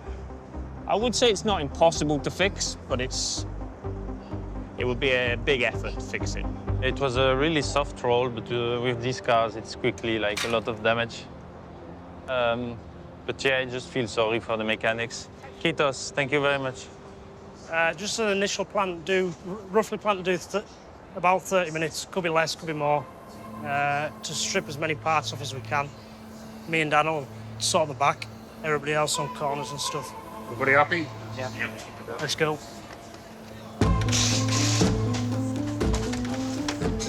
The guys and girls here at the factory take it very serious. Take the guard off, wheels off, get out of the way. And it's like, uh-oh, here we go. None of it's a 2-minute job, but all of a sudden you make it a 2-minute job. This team mechanics is best in the world, honestly. Like, everyone knows exactly how everything in the car goes together. If anyone can do it, I'm sure they can. But it's a lot in 4 hours, so, as you can see. It's a very big part of it. We've never done anything to this extreme level of damage with these cars, so yeah. Journey into the unknown. Tailgate pins. Come on, I need to shoot faster. I'm running out of fucking time here. Fuck me, like. It's a fucking joke. So, whilst the M Sport crew are trying to get Munster's car rebuilt, Adrien Fourmaux, despite having problems, has managed to finish today 4th overall. Meanwhile, for rally leader Kalle Rovanperä, everything is going to plan, isn't it? That elusive home win now just 1 day away. So you have more if you need to? Yeah, you can always try to have more, but hopefully we don't need to. So local hero Kalle leads, followed by Ogier in 2nd, Neuville in 3rd, with Fourmaux chasing the podium in 4th.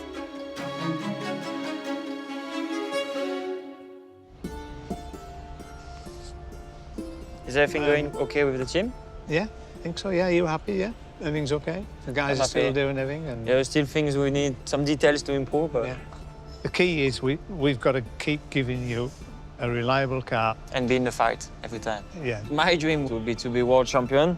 If it's with Ford, I think it's even better because it's a really great story. Yeah, it's how we started the journey. Exactly. So we'll see. We will get there. Okay.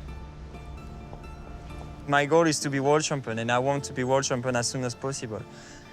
And if at some point I feel that I should go to another team to get something different, it's maybe my ego, but sometimes you need maybe to see different, and you can maybe be faster or not just because you see different. I've always seen my M Sport. Maybe I miss a little bit not seeing another team, so it's always a bit difficult. But for sure, if they show that we have everything to get it, why to leave? I'm putting balaclavas in a car with no windscreen.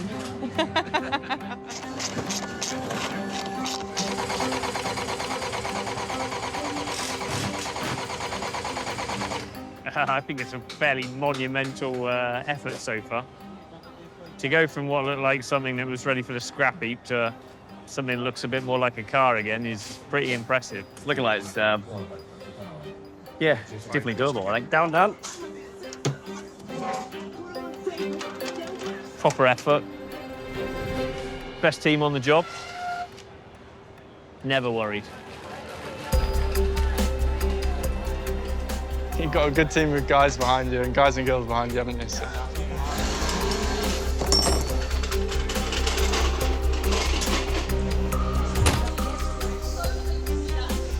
Thank you.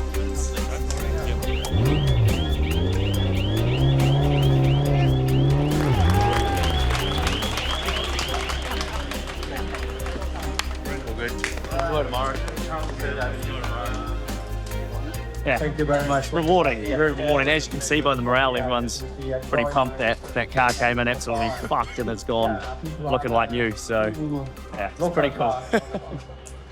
It was a brilliant team effort. I will also give them a bit of drink now. You know, to see it come together like that is amazing. That's what makes this sport so special, you know. You have such a big crash and an accident like that, and then 4 hours later, we go again.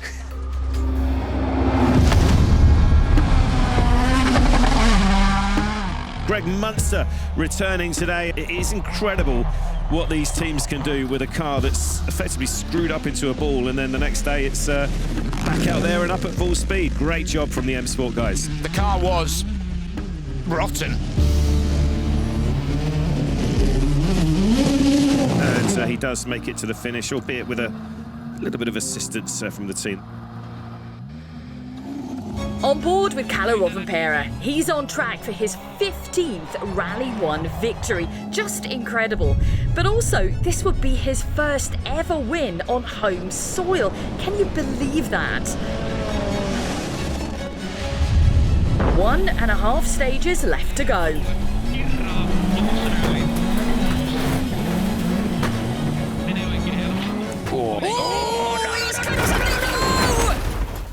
No! There was a massive There was a rock huge in the rock in the line. line. Oh, that's Rovanperä rolled. I do not believe this. I cannot believe what we've just seen. There's nothing he can do at that point. He's a passenger, and it's just fired that Yaris off into the trees. Well, now, Sebastian Ogier is obviously primed to take victory here, and Thierry Neuville, all of this is playing into his hands for his championship. Absolutely it is. The top three right now is Ogier, Neuville, Fourmaux. And Adrien, of course, on course for a podium. Yep. What a stage this has been. Quite amazing to compute what's just happened, because you wouldn't expect that at all. But basically, Adrian's inherited a podium position now. We're not there yet, but we're getting ever closer. Oh! He was millimetres from a colossal shunt there. He really was. He was very lucky. Very lucky. Very tentative through that last corner, but he does get through, and it is a 4th podium of the season. Well done, Adrien. Well done, Matt. Good job. Good job. From the position we were in yesterday to even have the car at the finish is pretty good effort. It looks like you. Yeah, it's fucking impressive. It's like we didn't do anything yesterday. Yeah. Just deny it. Nothing happened. I had some accident before, and you also know that the best thing to shake it off is just go back in the car and try to go as quick as possible without making mistake, and this way you get your confidence back up. So that's what we did today. We didn't take too much risk as well, because you don't want to do it twice, otherwise you really look like a fool. The 3rd place, Adrien Fourmaux, Ranska, France, Alexandre Goliath. Hey, it's all right. All right, yes. Unlucky Sunday, I think. But well done, also. Thank you. Gentlemen, you know what to do. It's time to celebrate!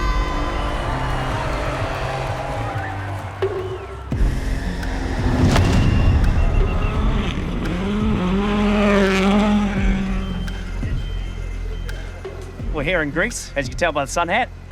The Acropolis is known as a bit of a car breaker. The guys are going to have to be quite smart with how they approach this. It's going to be tough on man and machine. It's only day 1, and already things are hotting up between the drivers. It's massive cleaning, so not much we can do. We just try to get through. Maybe you should stop crying and learn driving first on the road. I must admit, these are the events that I enjoy, to be honest, because it's just such a team effort.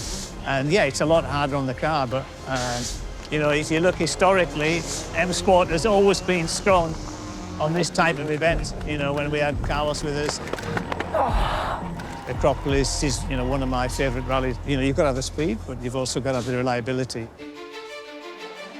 It is a twisty, rough start to the event. And it's not the start Toyota wanted. Takamoto Katsuta and Elvin Evans falling foul of the unforgiving terrain. Here's Adrien Fourmaux getting stuck into the Acropolis. And he's currently 2nd fastest overall. That's a good job from the Frenchman. What a tricky stage. It was a really big challenge. I have some smoke, so I need to move. Sorry. What's wrong? I have some smoke there. Well, whatever it is that he's referring to, it's come at a bad time, hasn't it? They need to get on that quickly if he has any chance of hanging on to that 2nd place.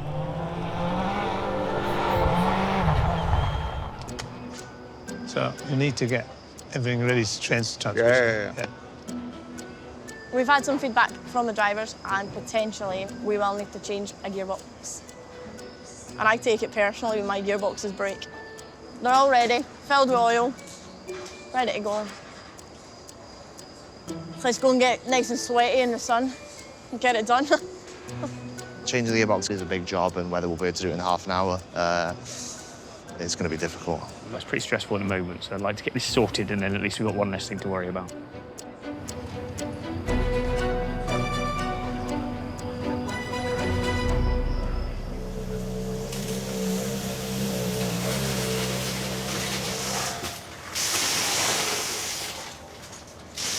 Right, go and get some. Yeah. It looks like a split cake. Yep, no problem. Do you need to swap over or no? Huh? It's all on the table. The shaft's there. We just need to lift this box out and get into this. And I've got to be prepared to change any unit at any amount of notice. You just don't want to let the team down for it being your department. You give me a lift over here with this cable. You really want me to, Gail? Please. When Malcolm's picking up parts and doing stuff, you know, he's getting concerned. Right. We do everything we can to come here and just make it right, and then for it to go wrong on day one, wait a minute, it's quite daunting. Straight into this box, please. Although it doesn't matter to these guys, being a female, I think you're always trying to still prove a point that you can do it. I think what's happened is pushed the casing up, so I've hit the guard. It's just a boys' world, and I've gone straight to the top and away. Oh, should be grand. See how much Well, it's probably pulled all that stud out and stuff, but I don't see, there's no cracks. From what Steve! Steve! You're working against the clock, and everybody's got to deliver, and that's, you know, it's what I used to do many years ago, so it's still really close to my heart that I hate to see, you know, that the last thing I want is a driver to go out and get a penalty. It's had an impact, which has actually moved the casings, so the studs that bolt it all together have moved. So you'll now, although it's only marginal, it'll just start dripping oil out. So depending on how much oil comes out, we know how much oil we put in. So from that, we'll make a call on how much oil was lost.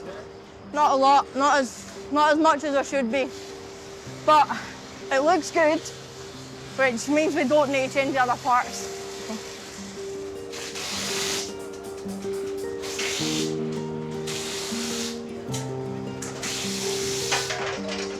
Your chariot awaits you.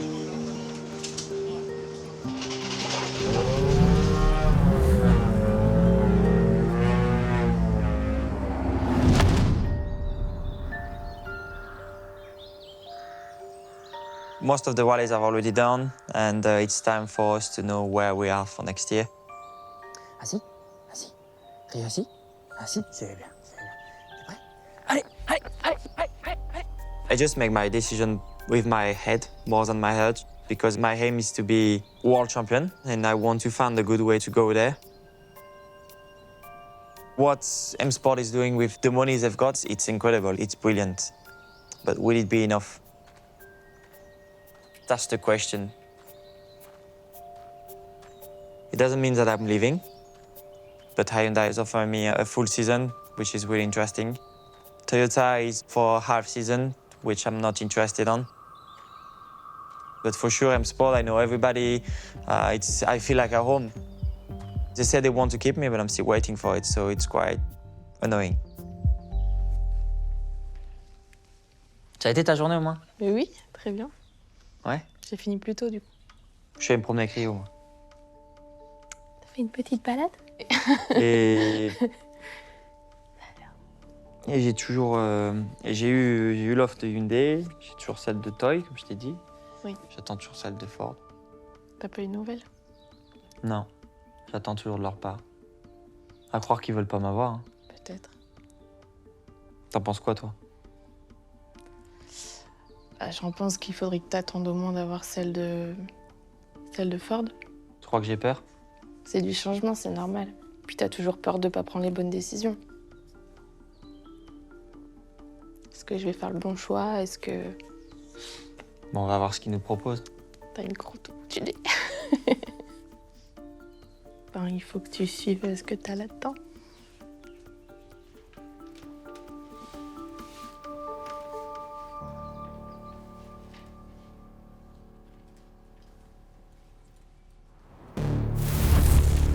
Oh no! This is not what we want to be seeing. What has happened here with Adrien Fourmaux? There was nothing in my pistol, but there was a rock on the inside and I touched it. Adrien, again. Stay focused and do it again. It's ready to try. Again. No.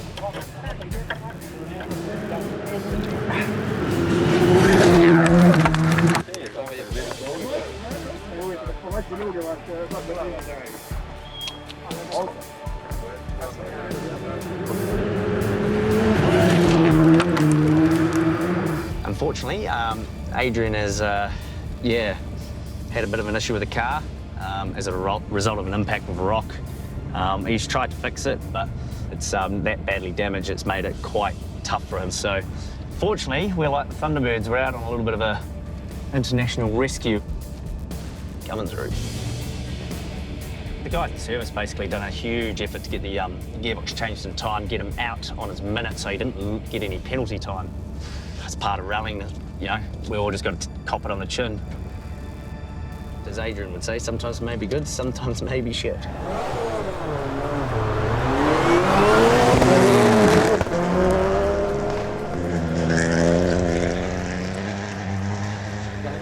Yeah, just listening, make sure there's not a second one. Nope. Ah, there it is. Okay. Adrien is gone. Are you good now? Yes. I just a small mistake. Just on the right corner fast, and after we have braking. Maybe a little bit too early inside, and touching a rock. Come on, Ah, fuck yeah. Voila. I prefer my job, huh?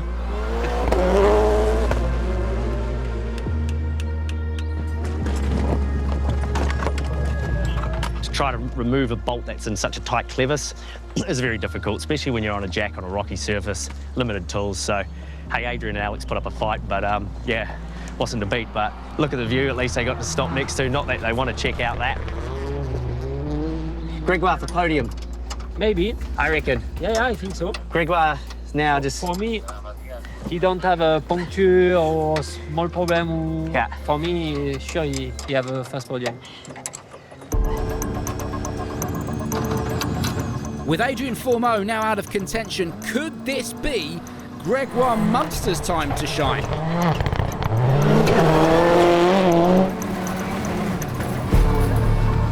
Well, that's great stuff from Munster. Third fastest through the stage, and that slots him into 7th overall. All that means Oik Tanak leads the rally, followed by Danny Sordo in 2nd, with Thierry Neuville closing out the top 3. We said we wanted to do a top 3 fastest time, stage time. This we did, and then we said we wanted to do a top 5 overall result. So we're in a good place right now, and hopefully we hold it together. I mean, there is only a few opportunities left to show what we can do.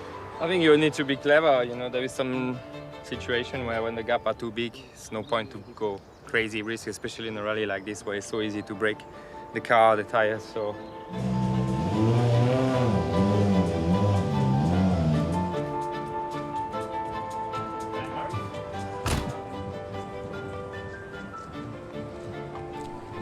All right? Yeah. Shane. Appreciate it. I can imagine. The face one is the best. This will be the scars. Battle scars. So I was under the car, trying to remove that bolt, and sometimes, I'm quite disappointed also for the team because we had a gearbox issue at midday. They changed it right on time with the heat, etc. I imagine it was, I'm sure it was a nightmare to change it. So they've done a really good job, and I think I wanted to also give them the best. But you know, it's part of the rally. It could have been working, it's not the stage. Gregoire Munster and Louis Luca, currently 7th overall. M-Sport relying on them to maintain that pace and bring the car home. It's a good opportunity for Gregoire to show that sort of maturity and everything that he's been developing over the season and hopefully put it all together. For me, confidence is the main thing in Rally 1. I really believe that you need that mental strength. The pressure is a privilege and means you have the chance to do something great, and as long as you do your best, you won't have regrets afterwards.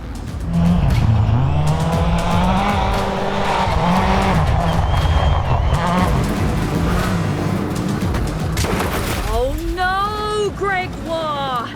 Yeah, he's just run wide there, Bex. That's a silly mistake to make at this point of the rally, especially when he's fighting for a seat in that car for next year.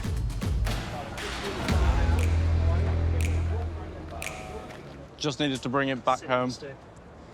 It's not something that needed to happen.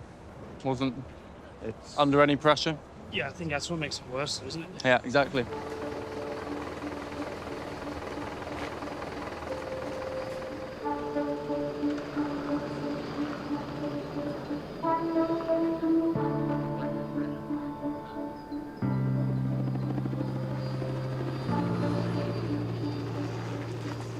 So basically we came from this slow right corner, which was like 60 km an hour or something. We slided a bit too much, and then we touched the wood pole, which was on the outside, which was here. And we went on opposite direction, went into the ditch, and ended up in the bushes. So nothing we could do to get out of it. It was not easy to get out of the car.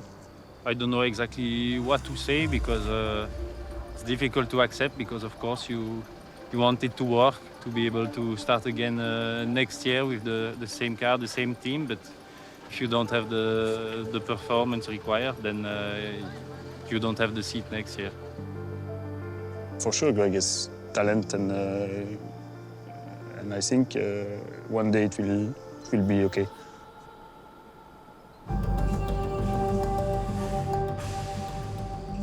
If you can't cut it at the top level, you won't be here for long. It's as simple as that.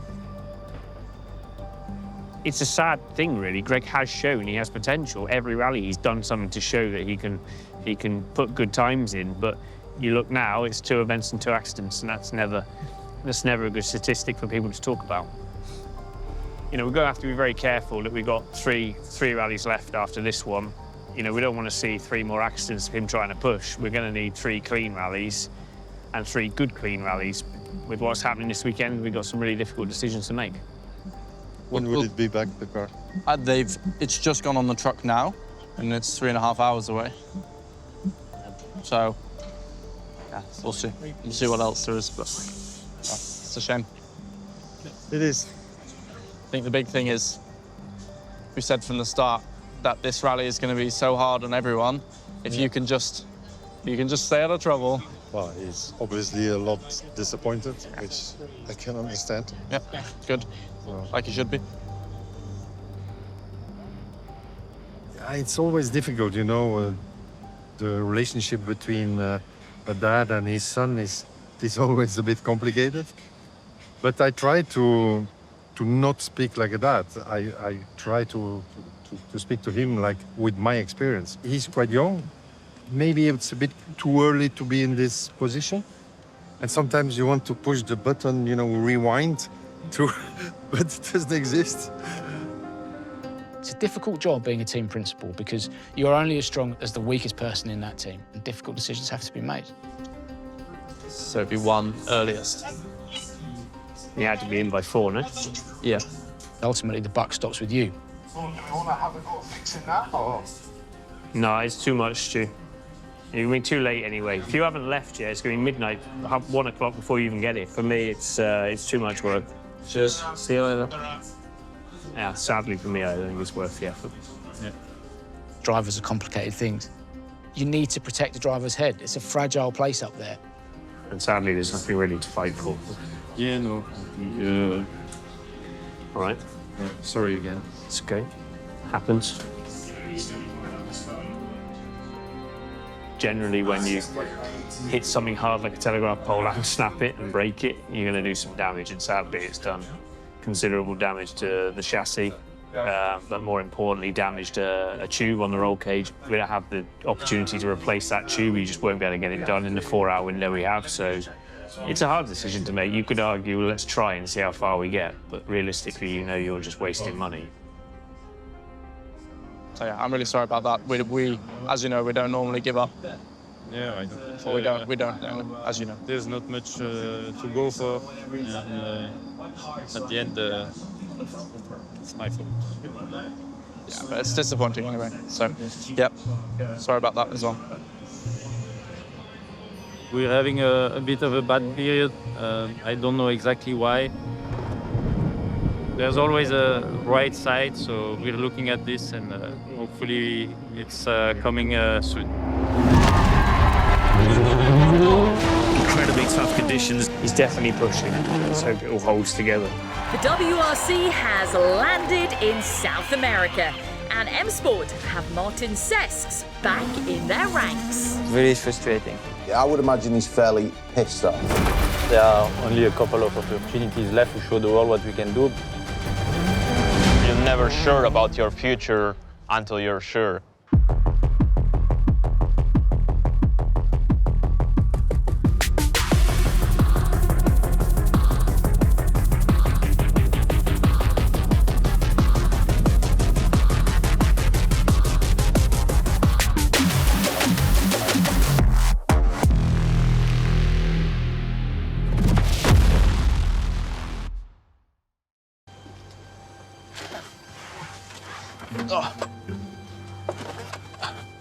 Oh, feels the same.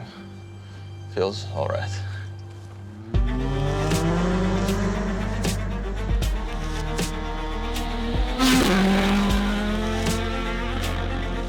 Latvia didn't end as we all wanted.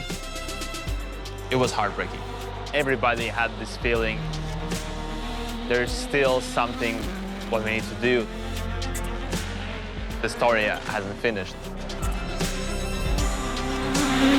And now it's a month and we are back in the game.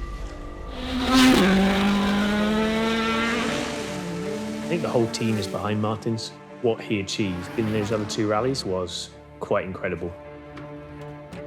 How was that? Was good. Just on the slow corners, when you go and troll, it feels like the rear is overpowering the front. Yeah. I really want to see him have another chance. We want to throw him into a scenario that is uncomfortable for him in some ways and see how he reacts.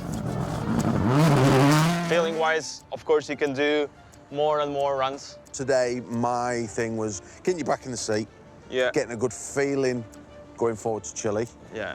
Chile is a perfect opportunity for him to show that on a very new event with no experience outside of Europe, he's got all the building blocks to make him into a full-time Rally 1 driver.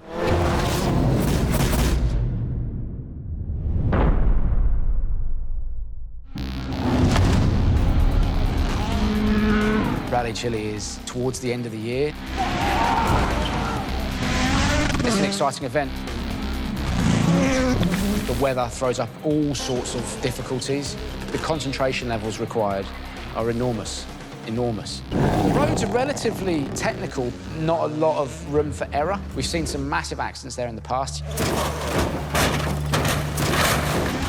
It's a long, long way to go for a team and for all the people within that team to make a mistake and end up not getting the result that you want.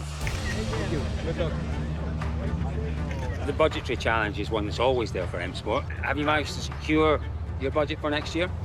No, still plenty of discussions going on. Every year it's difficult when we're in this position.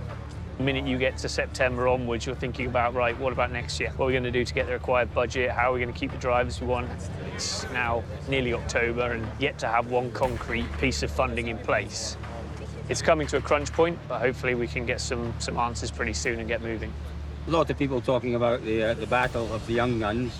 We're coming towards the end of the season. What are we looking at for 2025? I'm just here doing this rally. And again, you are like asking what I'll do next. I don't know. Martins knows Rally Poland and Latvia very well. This is a new challenge for Martins because it's a new rally. He doesn't know what he's in for, so that'll be the big challenge for him. For Gregoire, it hasn't been the perfect year.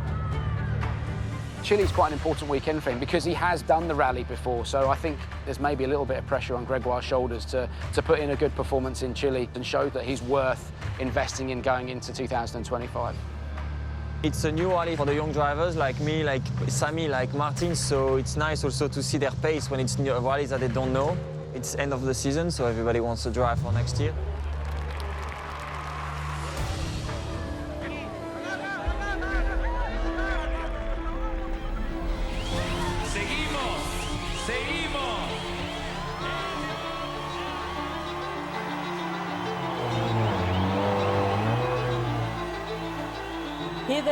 three M Sport Pumas making their way onto the stage. Hello, my friend. Okay? Yeah.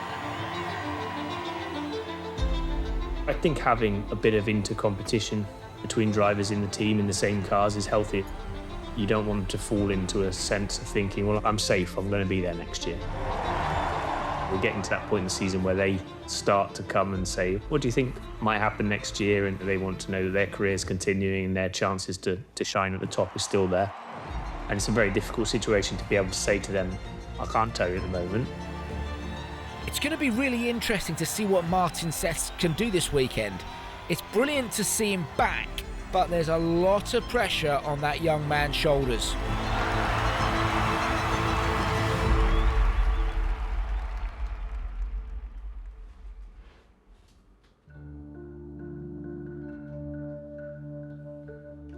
Lots of preparation for me because it's first time here.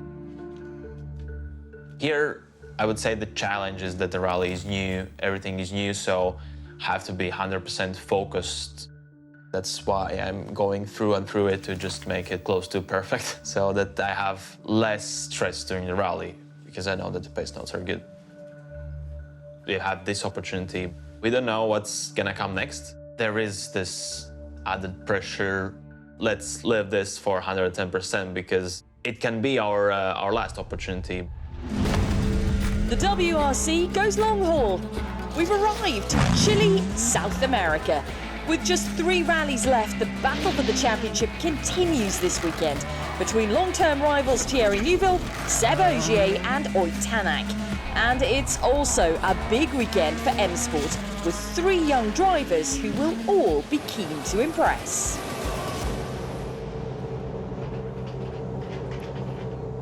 See how Thierry copes with the pressure. Every time I see him, he never looks quite confident on the first warning. Huh? I think he has the pressure. Yeah, absolutely. Cold. Morning. Morning, boss. You okay? Yeah. It hasn't started yet. Yeah. But this is the worst thing about it, is that wait, and then bang, all goes. Today it will be challenging because it's like fast and narrow and yeah, it'll just be rough. The first thing's getting through the first morning, and then we'll go from there. Stage 3 is next up for us. The longest stage we see out there today, 23.32 kilometres in length. One of the feedbacks from the drivers last year was a very low grip across most of the stage here. So let's see how they fare this time around. Really delighted to see Martin Sess here in Chile for his what will be 3rd opportunity now in a Rally 1 car.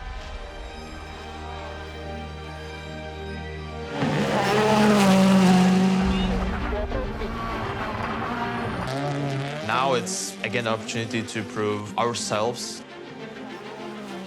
We have to stay on the road, finish all the stages, be consistent.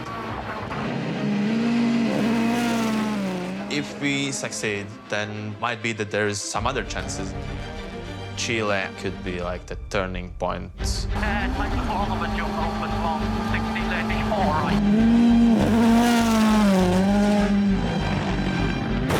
Oh no, that's a big impact for Martins. Oh, fuck, yeah. Fuck, he went hard into there. Yeah, that's punctured. Bummer. You just saw Martin Sess clip a bank, and now he's stopped 11.2 kilometres into the stage, changing a wheel.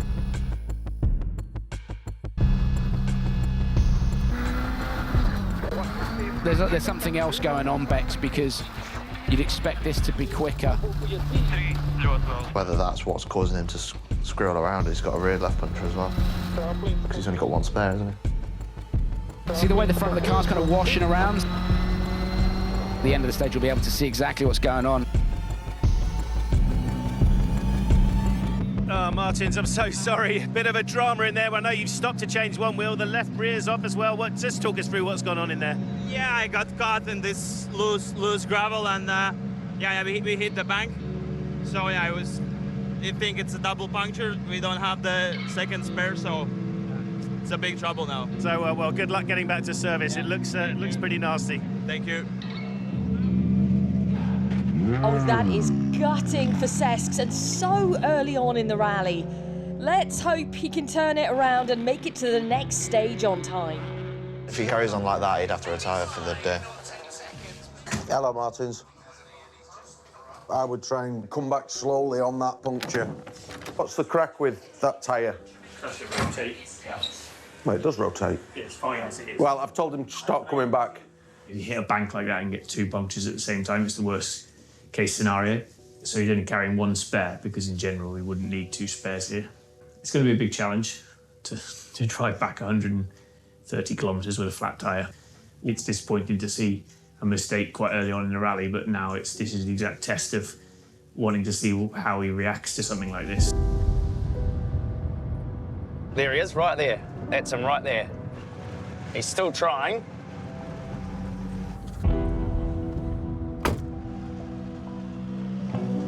Have to check in this minute. Yeah.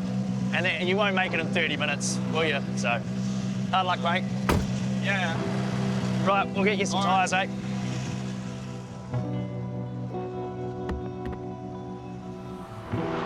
Uh,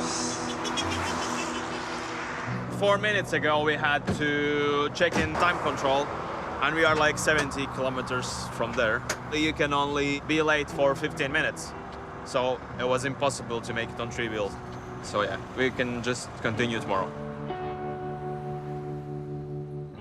He'll be disappointed that he's made a mistake, but if he makes an error, but he can just process it, be positive and move on, it means he can then keep performing at his best, where, you know, if you do a mistake and it plays on your mind, it's going to affect the performance throughout. Disappointing, long way to come to get put out because of bloody tyres.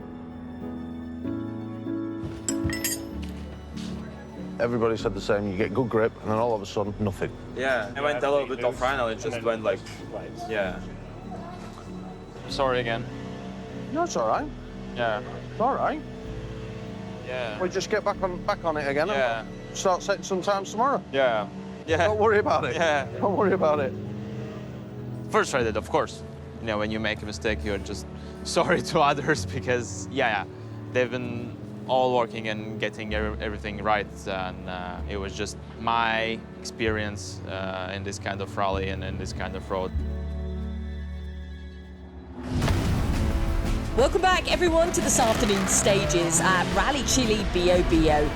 Toyota's Elvin Evans leads the rally with Kalle Rovanperä in 2nd position and Sami Pairi in 3rd after a really strong morning. M Sport Ford's Gregoire Munster is in 4th position, and he's had a solid start to the rally, responding well to his issues in Greece.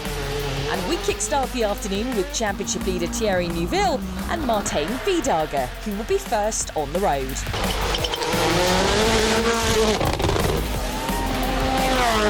Adrien Fourmaux is up now, and he won't be distracted by what's gone on in the M Sport camp this morning. His head will be solely on his own race.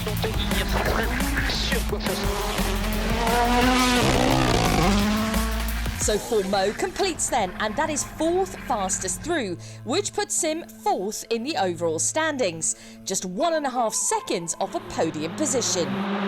Reliability is so key. Adrien wants to be competing at the sharp end of the championship, and both M Sport and he need this car to be competitive.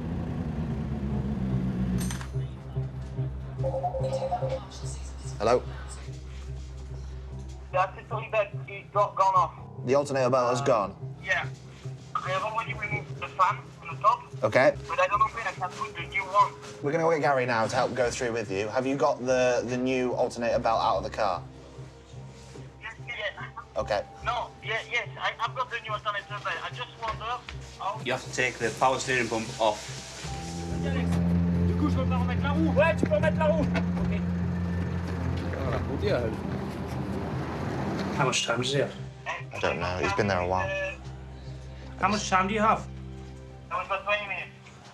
It looks like Adrien has an issue with his alternator belt. It's a really time-sensitive part of the rally. You know, you only have a certain amount of time to get between the stages, and here it's 20 minutes. It's not going to be easy for him to do, but if he doesn't get it done and checks in to the next control on time, we're going to get time penalties. You're saying about trying to get the old one back on? I think... Yeah, Adrien, try and get on with it, putting the old one back on. How can I get it back in? It's still not moving. Be very careful with your fingers and jab the starter quickly. Yeah, it's on. Fourmaux has not started the stage. No information yet as to what has caused the delay. Whatever that problem is, hopefully he can get the car to the end of the day, because he's had not just a great rally so far, but a great year, isn't he? Yeah, damage the pipe. Do you think with the tape it can work? A water pipe? Yes, water pipe. There's fucking water coming out of it. Look at it.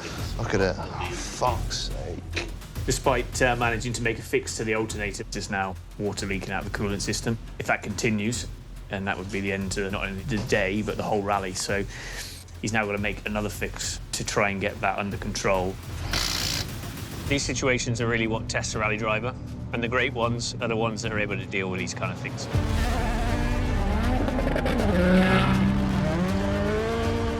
It's 10 seconds for every minute you are late. Right, Pyro's gone through. So he's at least 6 minutes late. Oh, fuck's sake. Fourmaux has now made it to the stage, but he's been saddled with a 1-minute time penalty. It's not insurmountable, but he is going to have to put in a shift to make that up, isn't he? That's such a shame, but listen, it's great work for Adrien to get that car going again. That little Puma hanging on for dear life. I mean, he's only a tenth slower. Fuck me. Fucking mental. That's quickest out of anyone. My goodness. If you're not focused on Adrien Fourmaux's driving now, I don't know what you're doing out there. They all go fast when they're pissed off. This man here, Adrien Fourmaux, is absolutely in a stunning rhythm, isn't he? Just in that flow state, and everything's working for him. He's just getting quicker and quicker through the stage. This whole sport is in your head. The psychological aspect of motorsport is tested in rallying. If you're overthinking it, then you're almost thinking about thinking, rather than just getting in the car and drive it. Are they able to extract that final 5% or 3%? And that comes from what goes on up here. That pipe is hanging on for dear life, isn't it? Award of the day to the pipe. I don't like to see problems, but it's nice to see fastest times. He's definitely pushing. Let's hope it all holds together. Something like that. It is Ogier who set the fastest time so far. Can we see Adrien Fourmaux beat that time? Yes, we can. 1.8 seconds faster than Sébastien Ogier. And that is a stage win for Adrien Fourmaux. Superb drive from the Frenchman. What a way to finish off the day. He was sat on the side of the road fixing a water pipe 20 minutes ago, and he's just dominated that stage. Without that minute penalty, it'd be a second off the lead. Thanks, Bex. We had no time. Fixing the car, going in the car, refuel, go, put the helmet on, just have a pee and then go. Maybe this is the best way to approach it, because the times were okay. Tonight we would be second or third at 1 second from the lead. 1 minute penalty for an alternate belt, it's quite frustrating for sure. Tomorrow is going to be difficult. We are now 1 minute down, so we're going to try. We're going to try to do our best. Adrien was really disappointed, but he switched the head back to fully committed, and that effectively has left him in still a very good position and shown what it takes to be able to continue fighting and basically never let anything affect you. Let's look at the classifications then come the end of the day. Elfyn Evans sits at the top of the pack, closely followed by Oyt Tanak, with Kalle Rovanperä in third. And whilst M-Sport's Martin Sesks and Adrien Fourmaux have had a difficult start to the rally, Gregoire Munster has enjoyed one of his best days of the season in fifth. Let's see if he can sustain that great momentum heading into tomorrow. 80 mètres gauche 10, 150 mètres bosse pour gauche 23 à fond. There is a lot of trust involved in pace note and with the co-driver. We are pushing for seconds, for tenths of seconds. The most recent footage we have of the stage, and so we watch it to have an idea of how fast you can tackle the corners, because when we are recce, we are limited at like 80 kilometers per hour. So it's good to watch these to make sure your pace note is good for the rally. 80% of my job is to prepare the rally. They need a lot of trust in us, not to do something stupid, something wrong. Droite 20, fini frein, 100 mètres, tac, gauche 35 moins bref.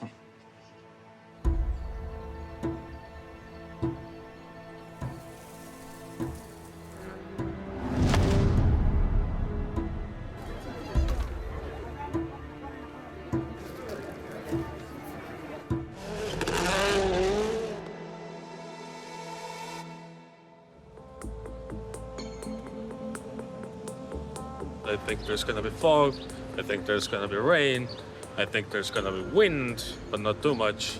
They're going to hit the trifecta. Greg's approaching this weekend well so far. He's stayed out of trouble, which is exactly what we need. And it seems he's enjoying the driving as well. It's long overdue, just a solid finish. That's exactly what he needs for his career, for his season. Just start building some positive momentum. Get nice and warm before the stage starts. Car will warm you up. It's great in a rally like this. Anyway, time for you to go. This could be a big day in the championship.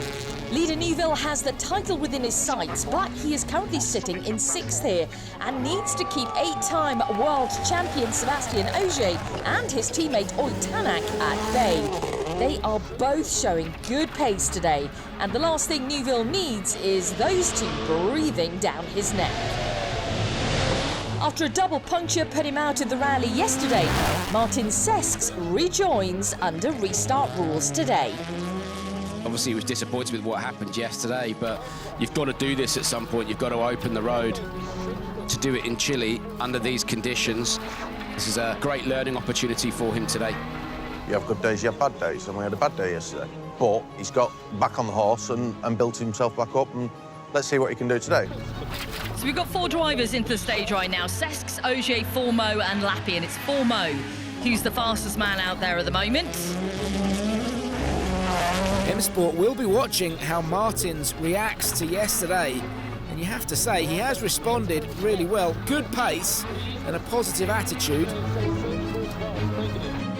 Martin's still living the dream, driving a Rally 1 car in Chile. An added challenge today for you, obviously. You look a little bit disappointed, but there's the smile. Yeah, no, not disappointed. It's a big learning curve. Of course, yesterday was a big disappointment. Every time you get an opportunity, you want to prove something.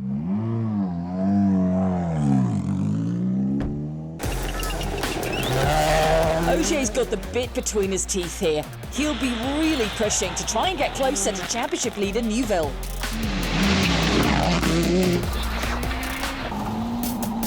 Oh, he's run wide there. Ah, Seb! I think the front right has failed on that car. The fact that it wouldn't reverse says to me something's failed. I wonder, has he got a front right puncher, and that's beached. He's very close to the end of the stage. That's such a disaster. That is a huge blow to Ogier's championship charge. Neuville's teammate Tanak is now his closest rival.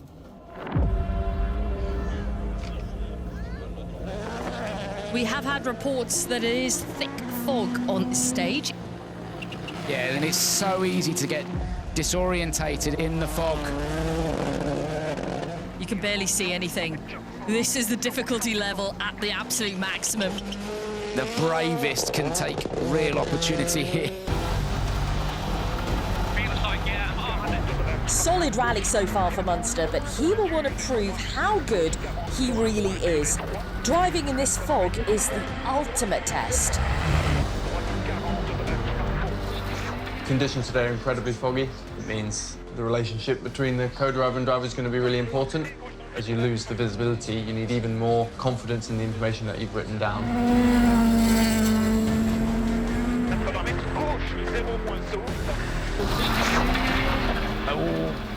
Well, it looks like he's run a bit wide there, didn't he? It's hard to tell whether or not they've made a mistake as the fog is so thick, isn't it? No idea. some drivers can adapt really well in these conditions and have that confidence, that ultimate commitment in the toughest condition out there, and others don't. They will back off. You know, the co-driver's calling 3 corners ahead. It's really difficult. Yeah, the concentration levels are so high now. Can't see much at all. Normally you'd want to be looking kind of as far down the road as you can see to set the car up for the next corner, whereas you've almost got to drive in a more reactive way, except you want to trust the notes as much as you can. I mean, particularly you look in this section where there's a couple of jumps, they go over the jump, complete whiteout. You know, for some of our younger drivers like Cesks, like Pyrie, like Munster, this is a proper learning curve stage. This is amazing stuff from Gregoire Munster and Louis Luca here. Superb run. That is the 3rd fastest time. 10.3 seconds off the pace. We got a rally on our hands, Bex, because the gaps have come right down. Greg, by the looks of things, the fog's getting even heavier in there. How did you find that stage? Yeah, honestly, I never seen something like this in my life, so I just didn't want to risk anything because you're just driving blind, and if I put it in the ditch for just trying to beat the fog, it's just stupid. So, yeah, at least we are here.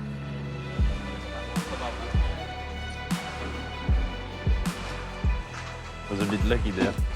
So you've seen some really tough conditions out there today, very low visibility, so to be on the pace is really impressive, and that's exactly the kind of thing we're looking for.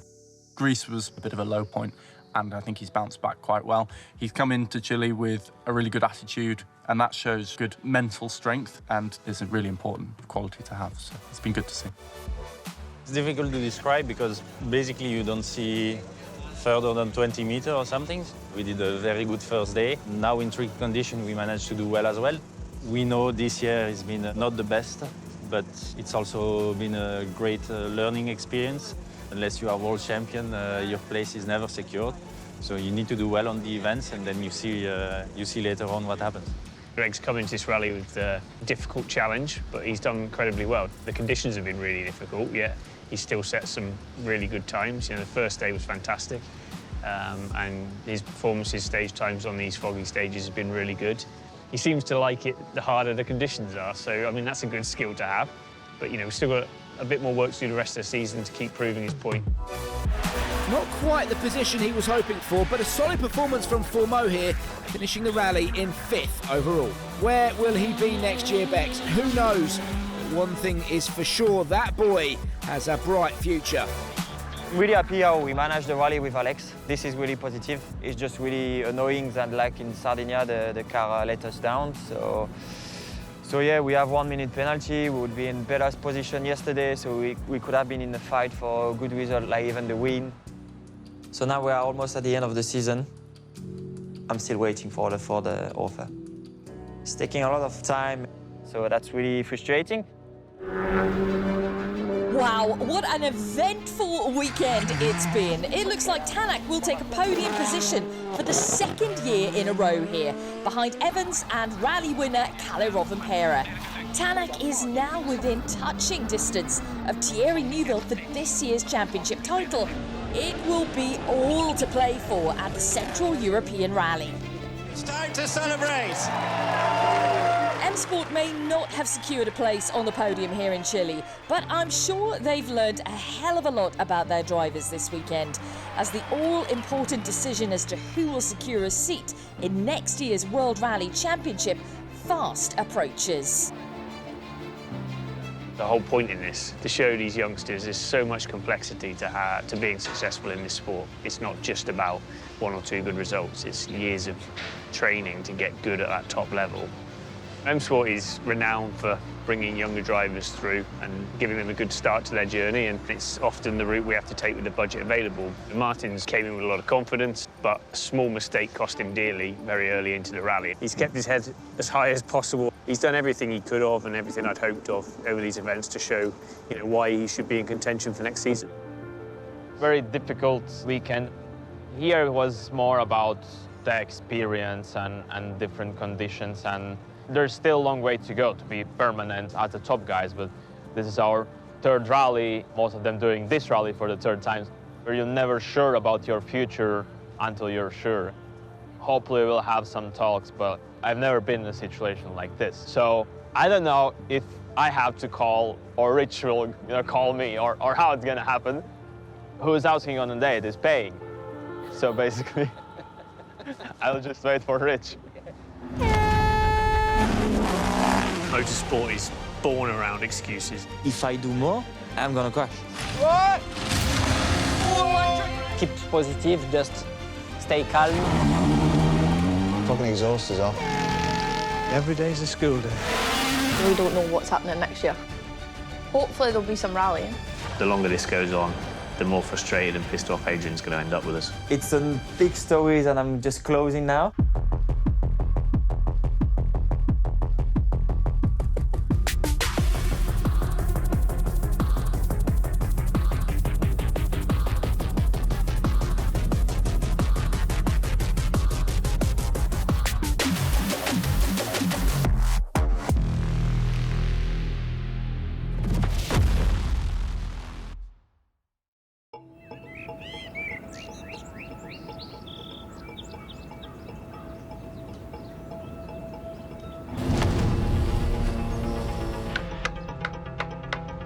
We're at the end of the season, so typically you're always in a little bit of limbo anyway at this time of year, but this year seems like quite a big bit of limbo. Nobody really knows anything. We don't know what's happening next year. Hopefully there'll be some rallying. Yeah, we just need to wait and see. Going forward to next year, driver line-up and whether we're actually going rallying, we've no clue. Rally 1 is where we want to be. We're all the same. I don't know what Adrien will do. How do you predict the future? Obviously, we don't have as much funding and money as the other bigger teams. It's a difficult one. I mean, if he does go, it'll be a miss. But I'm fully behind him no matter what he does.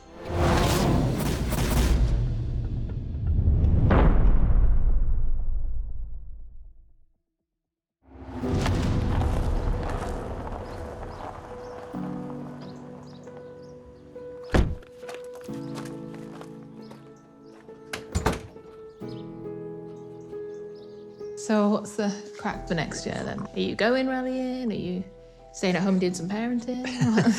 I hope we're going rallying. I bet you do. I don't know. I think it's harder than ever this year. Mm. Takes time, which I get. Yeah. Not many rallies left, so then people start asking a question every time about what's going on. Like me. Like you. And then they presume the worst. It's hard because everyone at work keeps asking. All the mechanics and that. Not much you can really tell them. No. I don't have any idea on funding for next year, which ultimately means I don't have any idea of what extent we can run a Rally 1 programme. And I know that the longer this goes on, the more frustrated and pissed off Adrian's going to end up with us. If we don't respond to him, he's going to make a decision to go elsewhere, which will be a massive shame for me and massive shame for Malcolm and the whole team. The discussions and the rumours about what's going on and why have we lost him and why don't they ever keep drivers and why don't they ever do it properly, this kind of stuff. And you just feel like 2 or 3 years of really hard work just in the bin. Let's see, we're getting close to that point, but we're not quite there yet. I mean, I don't want it to stop while I'm looking after it.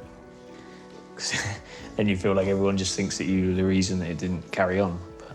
I don't think anyone will think that. I will. We shouldn't. Yeah, it'll be all right. Don't give up, there's always a way. There is always a way. What's your plan? Can you tell me the answers? Can you? Life's easy at your age.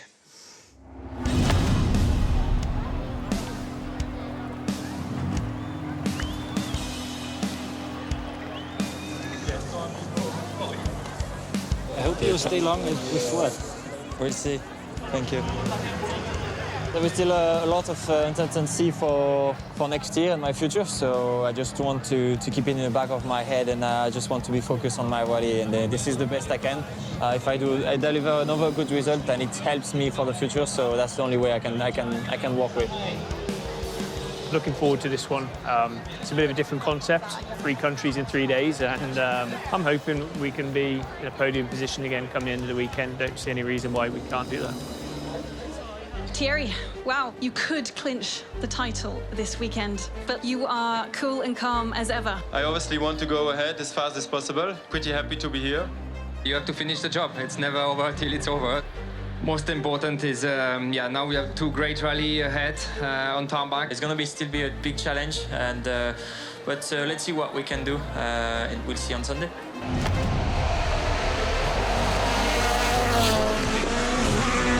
And as we head into this one, it is Sébastien Ogier. He's leading the rally by 3.2 seconds over our championship leaders, Thierry Neuville and Martin Vidal, with Taka Katsuta in 3rd position overall. Tanak is 4th, Evans is 5th. The top 5 separated by just 5.3 seconds. So there is not a lot in it this morning. Is there going to be a first ever Belgian world champion crowned in a couple of days' time? He's not there yet, but at the moment, Bex, he's doing what he needs to do in terms of staying ahead of Tanak.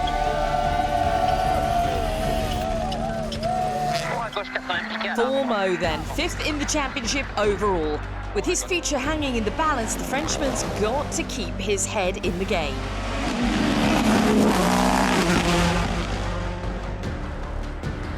Fourmaux a little bit off the pace in here, Bex.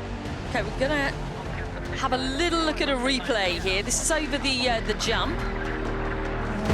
Oh yeah, it's quite a hard hit. Yeah, I wonder if there is some damage or something gone in here, Bex, because this is a big swing. It's 8 seconds down. That time not looking fantastic from Fourmaux. He just looks frustrated. Adrien, 20-odd seconds lost. I know you're quicker than that. A lot of leaves and dirt in the front. What happened? Just on a jump, we were losing the hybrid, but I have no feeling at all with the car. It's a nightmare. It's really difficult to drive, so I'm struggling. The stage is tricky, but the car doesn't help me. Okay, so you're losing more time with the feeling rather than the hybrid? Yes.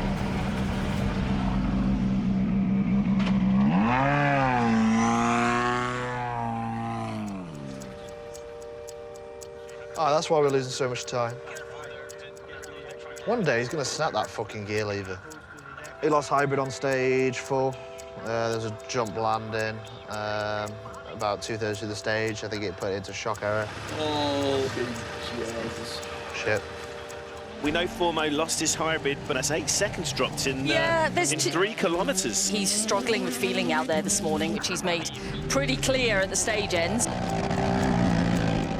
Let's take a little look at Andreas Mikkelsen now then. And this is where we're seeing now the gaps really start to elongate. Whoa! Andreas! When he hit the fence, it shattered. You can see the splinters of wood. Yeah, is this Munster backing off? Yeah, Munster's been asked to back off here, clearly.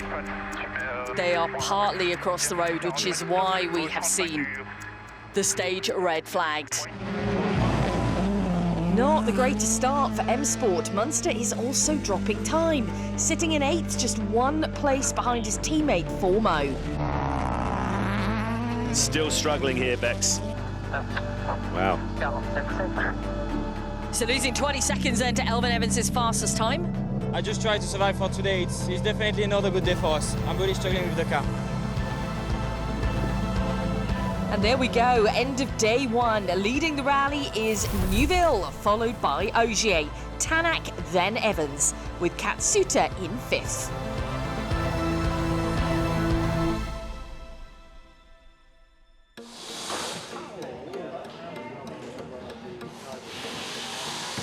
I can't do much more.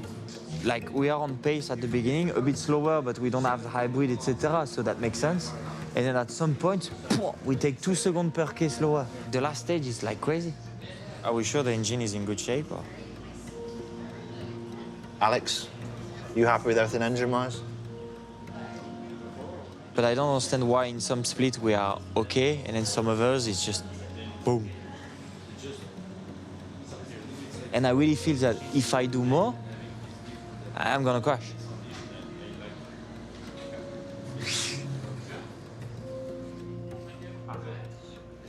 Okay, let's go and sort of service out. Worst day of the season. I'm just pissed off with everything, but I just want to stay professional with the team. I'm driving well. I think I'm driving as I'm normally driving on tarmac, but here I don't know. I think I'm like, oh, I did a good stage, and then when I see the time, I'm like, wow, okay. For sure, it's not easy because at the end I'm doing the stages and I'm doing the time, and then the people will blame me. So I don't know. It's really weird. Motorsport is born around excuses, and you know, the easiest one is the car. So it's just part of the game, and you know, sometimes it is a problem, and then you've got to take it. But a lot of times it isn't. You know, when drivers are down and then demotivated, it's very easy for them to let their emotions get the better of them, and grass always seems greener. I wouldn't say morale is super high at the moment. Kind of feels like you've not done your job as well as you could have done. It's hard. I'm sure we're trying our hardest. Like, it hasn't worked for us today, but hopefully what we do now will help for tomorrow and help for the rest of the rally.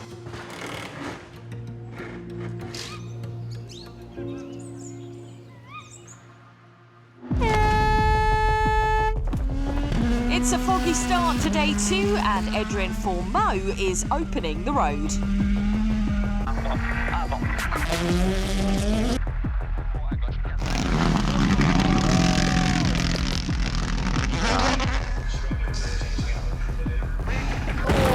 Still going, and it is now into the trees for Adrien Fourmaux. See the spectators just moving themselves.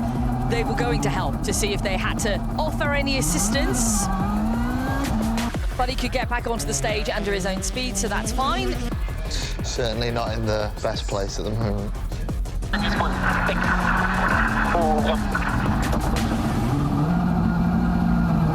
He's off again. We know how ambitious Adrien is. It's very important towards the end of the year that everything is right within the team, that the car is running reliably. If you start to have problems at the end of the year, that gets into your head, because that's exactly when other teams are approaching you saying, hey, come and drive for us. And if you're on a bit of a bad streak, then you're more tempted to leave. There's just something not right with it, because it's just going off on every corner. Oh, fuck's sake.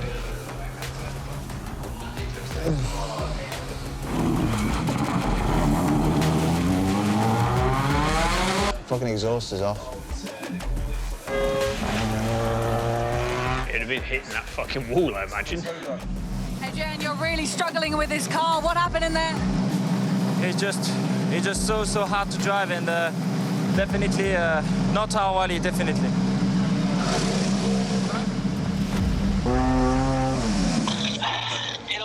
Yeah, we've seen the 2 photos you sent through. So what do we do? Huh? That's worry there. We're just looking at the photos now, Adrien. Yeah, we're worried about this exhaust. Obviously, it's pinched the exhaust at the back. Just tell him, we don't want to. We're not risking anything. Yeah, there's a lot. We're not risking. Adrien, there's a lot of damage there. We're worried about causing further damage, and obviously, our priority now is to get an out for tomorrow. So you don't want us to do the next stage? No. I think that's Okay. us for today, we think. We can't afford to lose a car.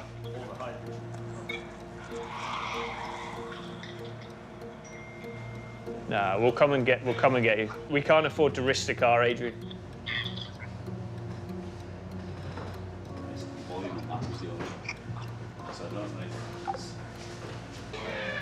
Definitely not our rally, this one.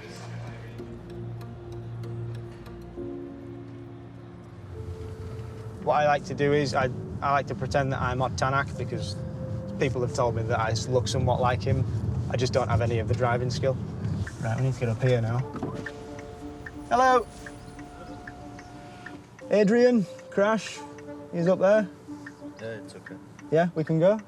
Yeah. Don't run anyone over, that would be bad. I don't know the way Adrien thinks. We're all still a little bit in the dark as to whether or not he's staying next year, we all hope he is, or whether he's going to Hyundai, and I'm sure that's playing on his mind a bit as well. Don't get me wrong, he's very focused, and I'm sure he gets himself prepared before he starts a stage, but regardless, it will take some toll on, you know, how much mental focus you have. Emotions run high this time of year, for sure.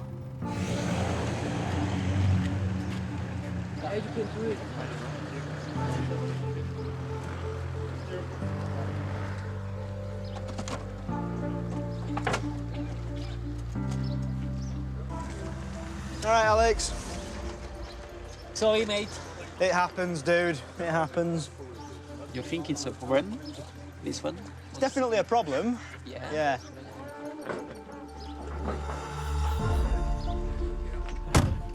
Well, we could have carried on, but just the team have decided it was the best way to have the time to fix the car properly. But been nightmare since the beginning, so we need to understand why, and we go for it.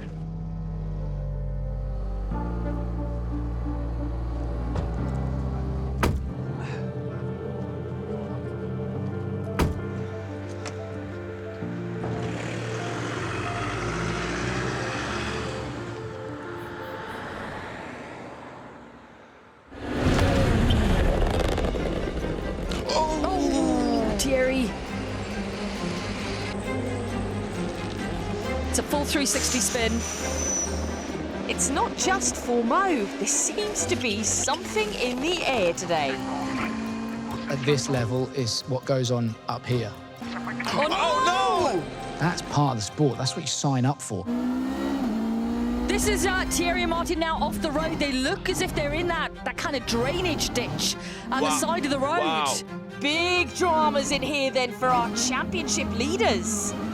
And after those two back-to-back moments, rally leader Neuville has dropped from first to fourth. It's now Ogier, Tanak, Evans, Neuville, with Katsuta in fifth.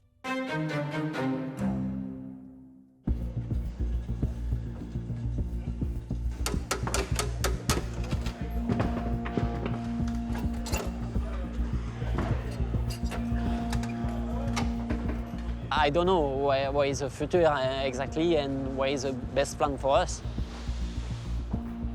For sure it's not easy because between all the events we have a discuss with our team and also with M Sport. But it's not easy to take the perfect decision. It's important to keep positive, just stay calm and just stay focused during the stage. The result affect also maybe the future.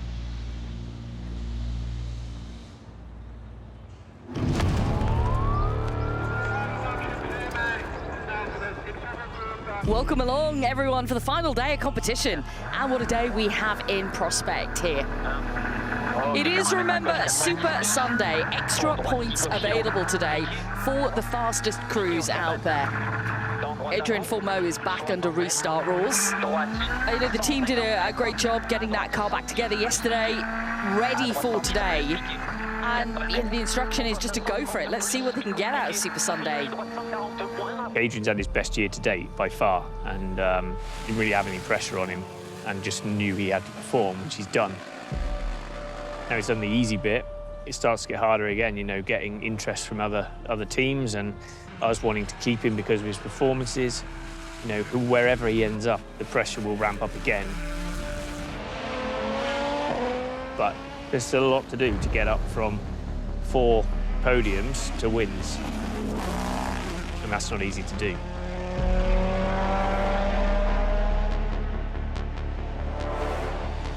Let's take a look at the splits then coming through. You can see Thierry Neuville slower than Adrien Fourmaux. There is no one faster than Fourmaux out there yet.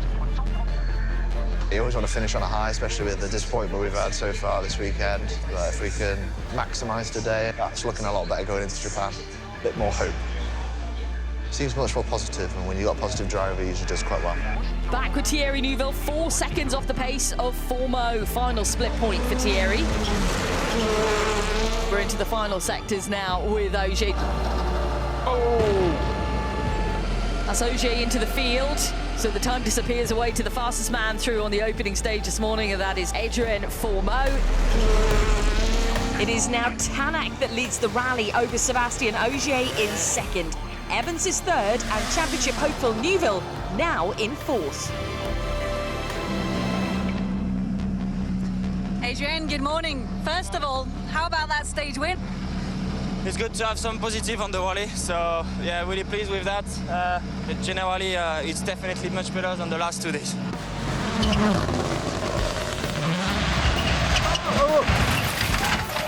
What? No, Sebastian Ogier stopped. He's off the road, hit the pole. My goodness, we don't really see emotion like that from him. Ogier is out of the rally, and the top three, it's now Tanak, Evans and Neuville onto the Wolf Power stage, and it's looking like Fourmaux has really got it together today. A little bit frustrating as well, I guess, for Fourmaux and, of course, for M Sport, that this is the real pace, the real Adrien Fourmaux that we could have had all the way from the start. Finally, something to build on, certainly, for Rally Japan. That's our first Wolf Power Stage benchmark. Is this going to be enough, though? Because there's still some pretty quick drivers to come behind him. And the answer, thanks to Katsuta, is sadly no. What a run this has been for Katsuta. Just what the team needed after what's been a difficult day. Greg Munster, talking of finishing on a high, is set to equal his personal best here if he can make it through here unscathed into the top 5 now following the high attrition rate. And that is confirmed. It's equaling personal best 5th place finish for Greg Munster. Good job too from Louis Luca. And it will go down to the final round in Japan. We will have a Hyundai World Rally Champion. We just don't know which driver it's going to be. The championship standings after the penultimate event going into Japan. Thierry Neuville leads with a 25-point advantage over Tanak, with Evans, Ogier and M Sport's Fourmaux in 5th. Greg Munster is in 10th.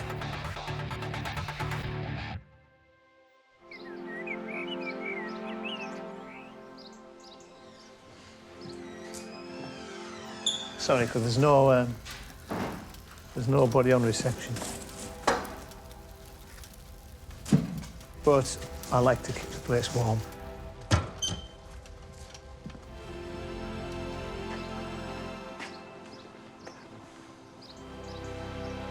Oh, what a day.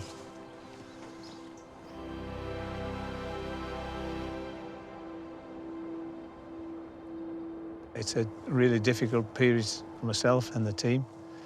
At the end of the day, my heart is in WRC. It's been my life, and it's not the plan to walk away, but it is probably our most difficult period yet. It's the one thing that keeps me awake at night. You know, it definitely takes its toll. At the end of the day, it's all about the funding and the money.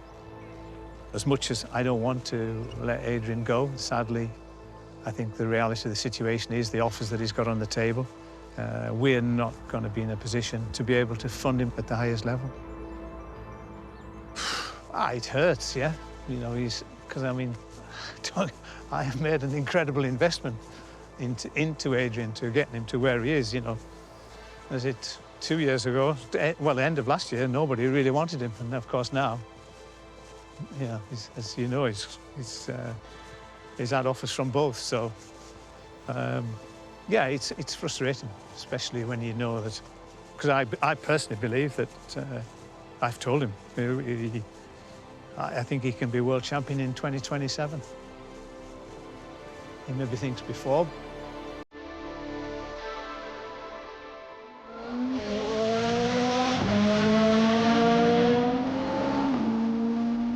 Welcome to Japan for what is set to be a thrilling final round showdown for championship glory. All titles remain up for grabs in the Far East. Salut, ça va? Ouais, ça va. final event this season. You know, the championship's still very open for the drivers' title. There's a few fights going on there, but then the manufacturers' championship is still open between two teams, so obviously Toyota and Hyundai. So there will be some big efforts from Toyota to try and clinch that on their home event. So for us, it's kind of the normal attitude of let's see if we can get in the way and annoy a few people. Last time of the season, what can you do this weekend? I will not say that I'll be able to fight also for the win directly, but I think for the podium, yes. So I'm going to try to be focused on this goal, and we're going to try our best.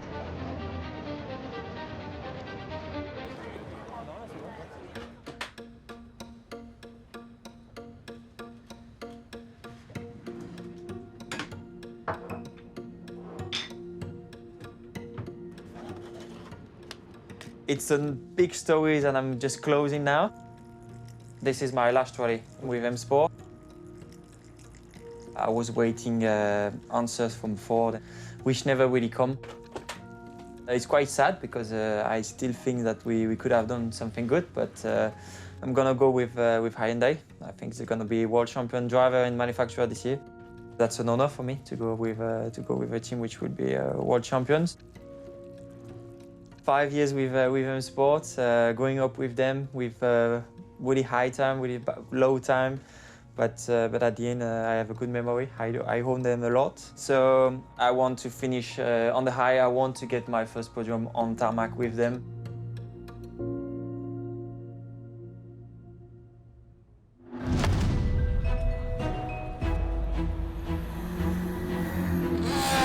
So here we go then, on board with championship hopeful Neuville.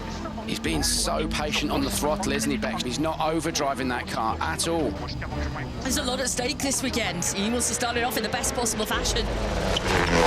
Thierry Neuville heads off into the distance then. Let's turn to his title rival this weekend. It'll be one of these two men that lifts the trophy at the end of the weekend. It's either Thierry Neuville or it's Oyt Tanak.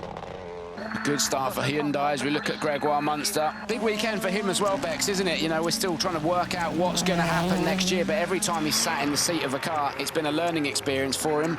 Yeah, it has. I mean, he's had a hugely progressive year, hasn't he? Yeah, and just like Fourmaux, he's dropping a lot of time on this opening stage. Wrong choice of tyres, which is disappointing. For one stage, 123k stage, that's a fair amount to drop time, so. Tyre fitting zone to come, I guess limited options what you can do in there. Is that going to be an issue? Yeah, we need to discuss with the team. We can do a few things. Well done. Thierry doesn't look like he's trying there. I mean, it's the sound of the car, unless it's a sinking issue, but it looks like that car's not pulling right. Nah, something's not right, Bex. That's not right, he's cruising. What is going on? Oh! It's not far to stage end. This is where Thierry will be relying on the mechanics later on. He's hemorrhaging time and championship points to Oyt Tanak here.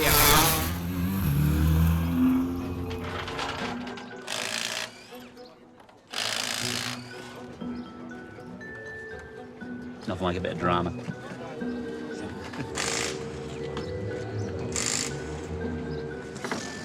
Frustrating. Yeah, because you just try and find something. I think they're now at the point where they haven't found anything. It's not looking good at the minute.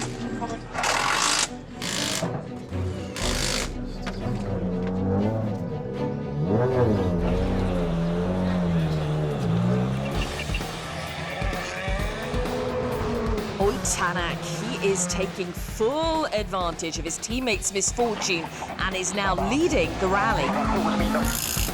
Looks like the M Sport boys are kitting the Puma out with lights. The mechanics must think it's worth it. Let's take the 3 kilos so you can actually see where you're going. Yeah, back with Thierry Neuville, who is just continuing to limp his way through the afternoon. He will be delighted to get out of that car and hand it over to the mechanics.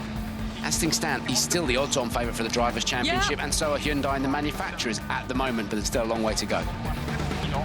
A reminder of the top three then. Tanak is leading over Evans with Taka Katsuta in third position overall. Adrien Fourmaux in fourth is 10.4 seconds away from podium. The light really starting to fade now. You can really feel it, can't you? Especially when you're in the denser sections of forest here. Clearly very dark in the forest. We have no lights, so even at that speed you can't see a lot. Adrien Fourmaux we're on board with now, very much lighting the way through this stage. There's definitely more light being offered up off the front of that Puma, isn't there, Bex? Yeah, absolutely there is. Game on. For that final podium position. Look at the difference that light bar's making. Huge difference. I'm just getting information from Rich Millener as well that the mechanics thought about this, which was a stroke of genius, really, wasn't it? Yeah, absolutely it was. Richard Millener's just reported to me Tyres. the mechanics thought about it. Yeah, no, right. Yeah. That's what he just said. Adrien, you made it through. A lot of the guys ahead of you complaining about the lack of light. Your guys seem to have had a bit of a stroke of genius there, putting those light bars on. Whoever's decision it was, someone needs to buy them a beer later on. I think in the forest without the lights, it could have been really difficult. So I'm happy we took it. It's some extra weight, but it's better to see the road. Tacker's got no lights either, though. Nope, he's going to struggle in this forest. In the deep, dark, dense forest, Tacker will be struggling just to pick out where the grip is and where it isn't. Or Bex, Adrien Fourmaux, he's 11 seconds down to Fourmaux's position change. Ooh, Tacker's dropped 11. It is Adrien Fourmaux who goes into third position overall, with Taka Katsuta dropping to fourth position. 0.8 of a second between them. Konnichiwa, bitches. All the details. I am happy because that is just free, you know? Just light. Oh, it's nice. Nice sun here. Fucking hell.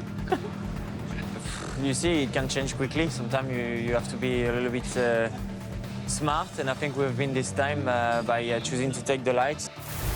And there we go, end of day one. Leading the rally, it's Oyt Tanak, followed by Elvin Evans with Fourmaux in third, Katsuta in fourth, and Ogier is fifth.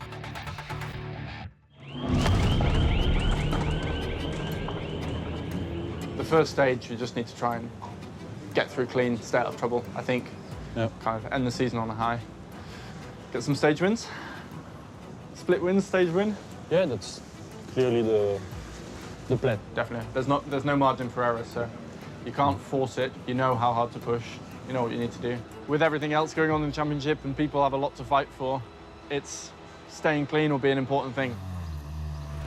I know that there are some talks ongoing for next year. For me, it's the only thing I want to do.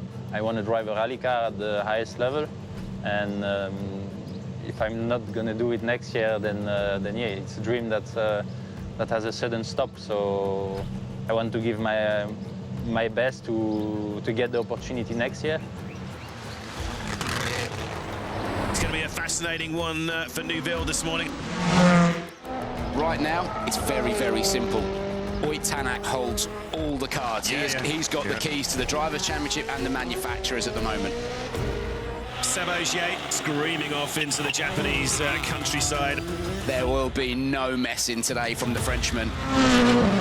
Gregoire Munster's had his Weetabix this morning, hasn't he? He certainly has. 3.7 seconds quicker than Thierry Neuville at 13.9 kilometres.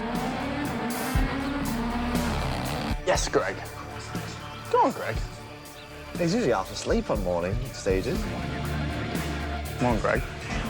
Come on. I don't mean any disrespect to him whatsoever here, but unless that's an issue with the timing, Gregoire Munster is on an absolute flyer this morning. Here he is now, Louis Luca alongside. Let's give him the credit that is due at the moment. That's an incredible run. There you are, confirmation. 3.7 seconds up. That is beautiful. Where's that been all year? Well, absolutely. Greg, wow, you were flying in there, especially the last 5 kilometers. You're fastest through so far by 4 seconds. Ah, really? I was saying to Louis, I think I was too careful, so it was not always perfect, and I had to guess. Meanwhile, Seb Ogier trying to keep the pressure on the lead 4 drivers. Sébastien Ogier can do nothing about the pace of Gregoire Munster. Seb, 3.2 seconds down on the fastest time, which is currently held by Gregoire Munster. What was your run like through there? Good stage from him, but tricky condition, so yeah.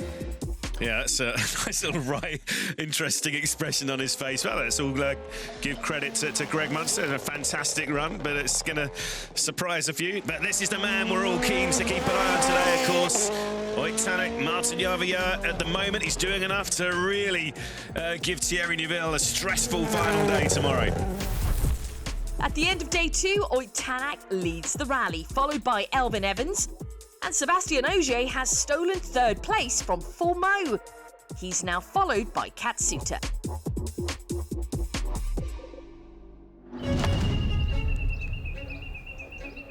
One more day, one more final time of WRC in 2024, and it all comes down to this. Who is going to be crowned Drivers' Champion? Who's going to be crowned Manufacturers' Champion? Thierry Neuville, Martin Vidage get underway then. Did a great job yesterday of getting themselves back into the points, but they need more to be able to secure the title. This one is going to go right the way down, literally to the final stage. And what does Oyt Tanak do? He can't risk throwing it off and losing those 18 points he's got yesterday. Adrien Fourmaux is underway. Yeah, Bex, he'll be wanting to get back into the podium positions today. Such a difficult stage. It really is so naturey here in the forest. Oh, Tanak! We said it! We said it was so dangerous! Here? This is massive! 18 points yesterday and now gone! I do not believe what I am seeing. First stage of the final day and Oyt Tanak is off the road.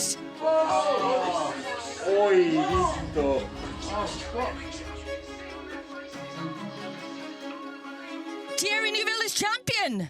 Thierry Neuville is champion. So this is live footage. Look at this.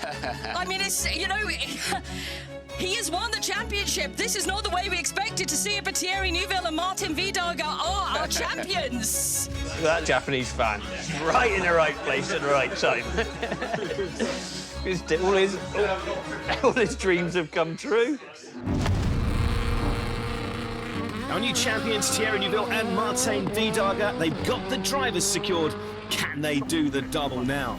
The manufacturers are dead level on points. It's all down to the Wolf Power stage. Who reigns supreme? This is the most attacking drive we've seen from Thierry Neuville. He's driving like a champion, isn't he, PK? Absolutely doing everything he can to try and make it a double win today for Hyundai. What a drive that was from the new champion of Martin Vidage. I'm feeling great, to be honest. We worked for that so long, so yeah, super happy. I mean, I'm not sure it's enough for the manufacturer, even I tried hard, but yeah, let's see. Greg Munster's had a terrific finish to the season and a really good run here in Japan. 7th in Chile, 5th in Central Europe. He's not going to get anywhere near the time of Thierry. But another really strong run for Greg. He finishes in the top 5 once again. This rally's been great for you, been setting some incredible times. Well done. Yeah, thank you very much. Big thanks to the team. We had an incredible year. We learned a lot, and yeah, that's thanks to all the boys and girls in M Sport. Couldn't have dreamed for a better team to start in WRC. We were all very much excited about seeing what this man could do, Adrien Fourmaux. How many power stage surprises has he sprung on us over this last season? And he's had such a fantastic time in that M Sport Puma, hasn't he? And the key thing is, can he close out what has been a breakthrough year with a podium? It's looking very, very good, isn't it? There's no fairy tale endings, but a podium on Adrian's final event with us would be perfect. It would be sad in some ways, and kind of thinking all year, don't want this day to come, but a fantastic way to round out this chapter.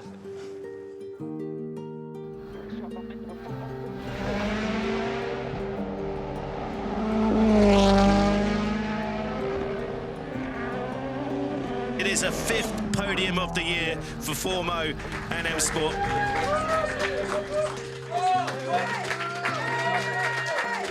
Understandably a very happy guy at this point. That is your 5th podium of the season and now on tarmac. Well done, congratulations. Thank you very much, but I have to say thanks to the team because it's been a a wonderful season for us. Some up and down, but quite a lot of up with 5 podiums, and yeah, that's really good.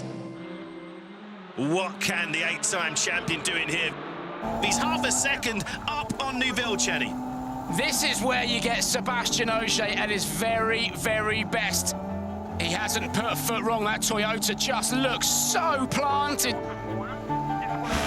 It's done. If Elfyn Evans completes the rally, only then will Toyota be confirmed. What an incredible finale we're seeing here.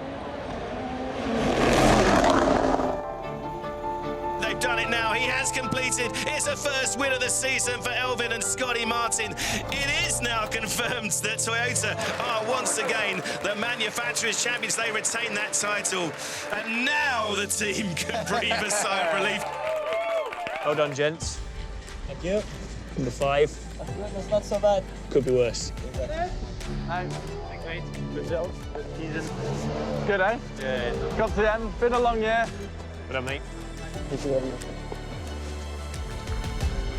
What a year 2024 has been. We'll take a breath and go again at Rally Monte Carlo. Well, we'll find out who's in what seat, but one thing's for sure, they'll have it all to play for. Sayonara. You all are aware why we're here today. Sadly, Adrien and Alex is moving on to pastures new. I'm sure with a lot of other people here. Sad that you're leaving, but I think you will be back at some point. And I hope you're back, so. But I think all I'd like to say now is good luck to the pair of you. Now go and just do the job, win the title. Thank you. Living M Sport for me today is a little bit of sadness and joy. Joy to get a new project, new step in my career, but sadness because I'm leaving a family. Thanks for the season. Well, thank you. So sorry for all the bad jokes. As long as M Sport stay in rallying and I'm staying in the rally, maybe we're gonna cross the way each other again. We will be staying in WRC for sure. I think you're all aware it's been my life. It's not easy for us, but I definitely don't want to give up on it.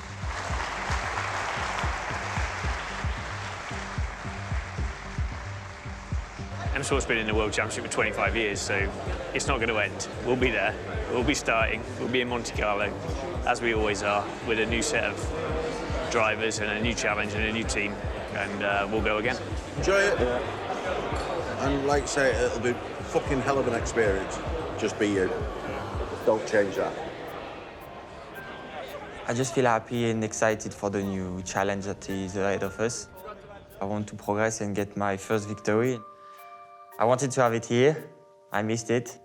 We're going to try next year with Hyundai. Tell him what you really want to tell him, Gal. Go on, fuck off. Thank you. Thank you, mate. Thank you.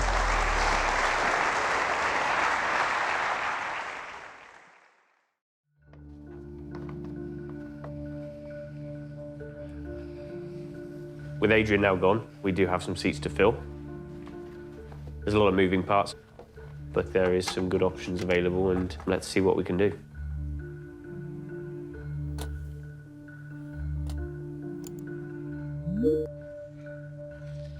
Hi, mate, how are we doing? Quite okay. Safety culture, we're really impressed with what you did this year, and would like to put some funding towards helping you do some events next year, which is fantastic news. But I need to know whether you might be free or not. Of course, if safety culture asks and M Sport asks, we can check our calendars. How long will the check take? Quite quickly? Yeah, just tell us when. We are ready. For sure we are.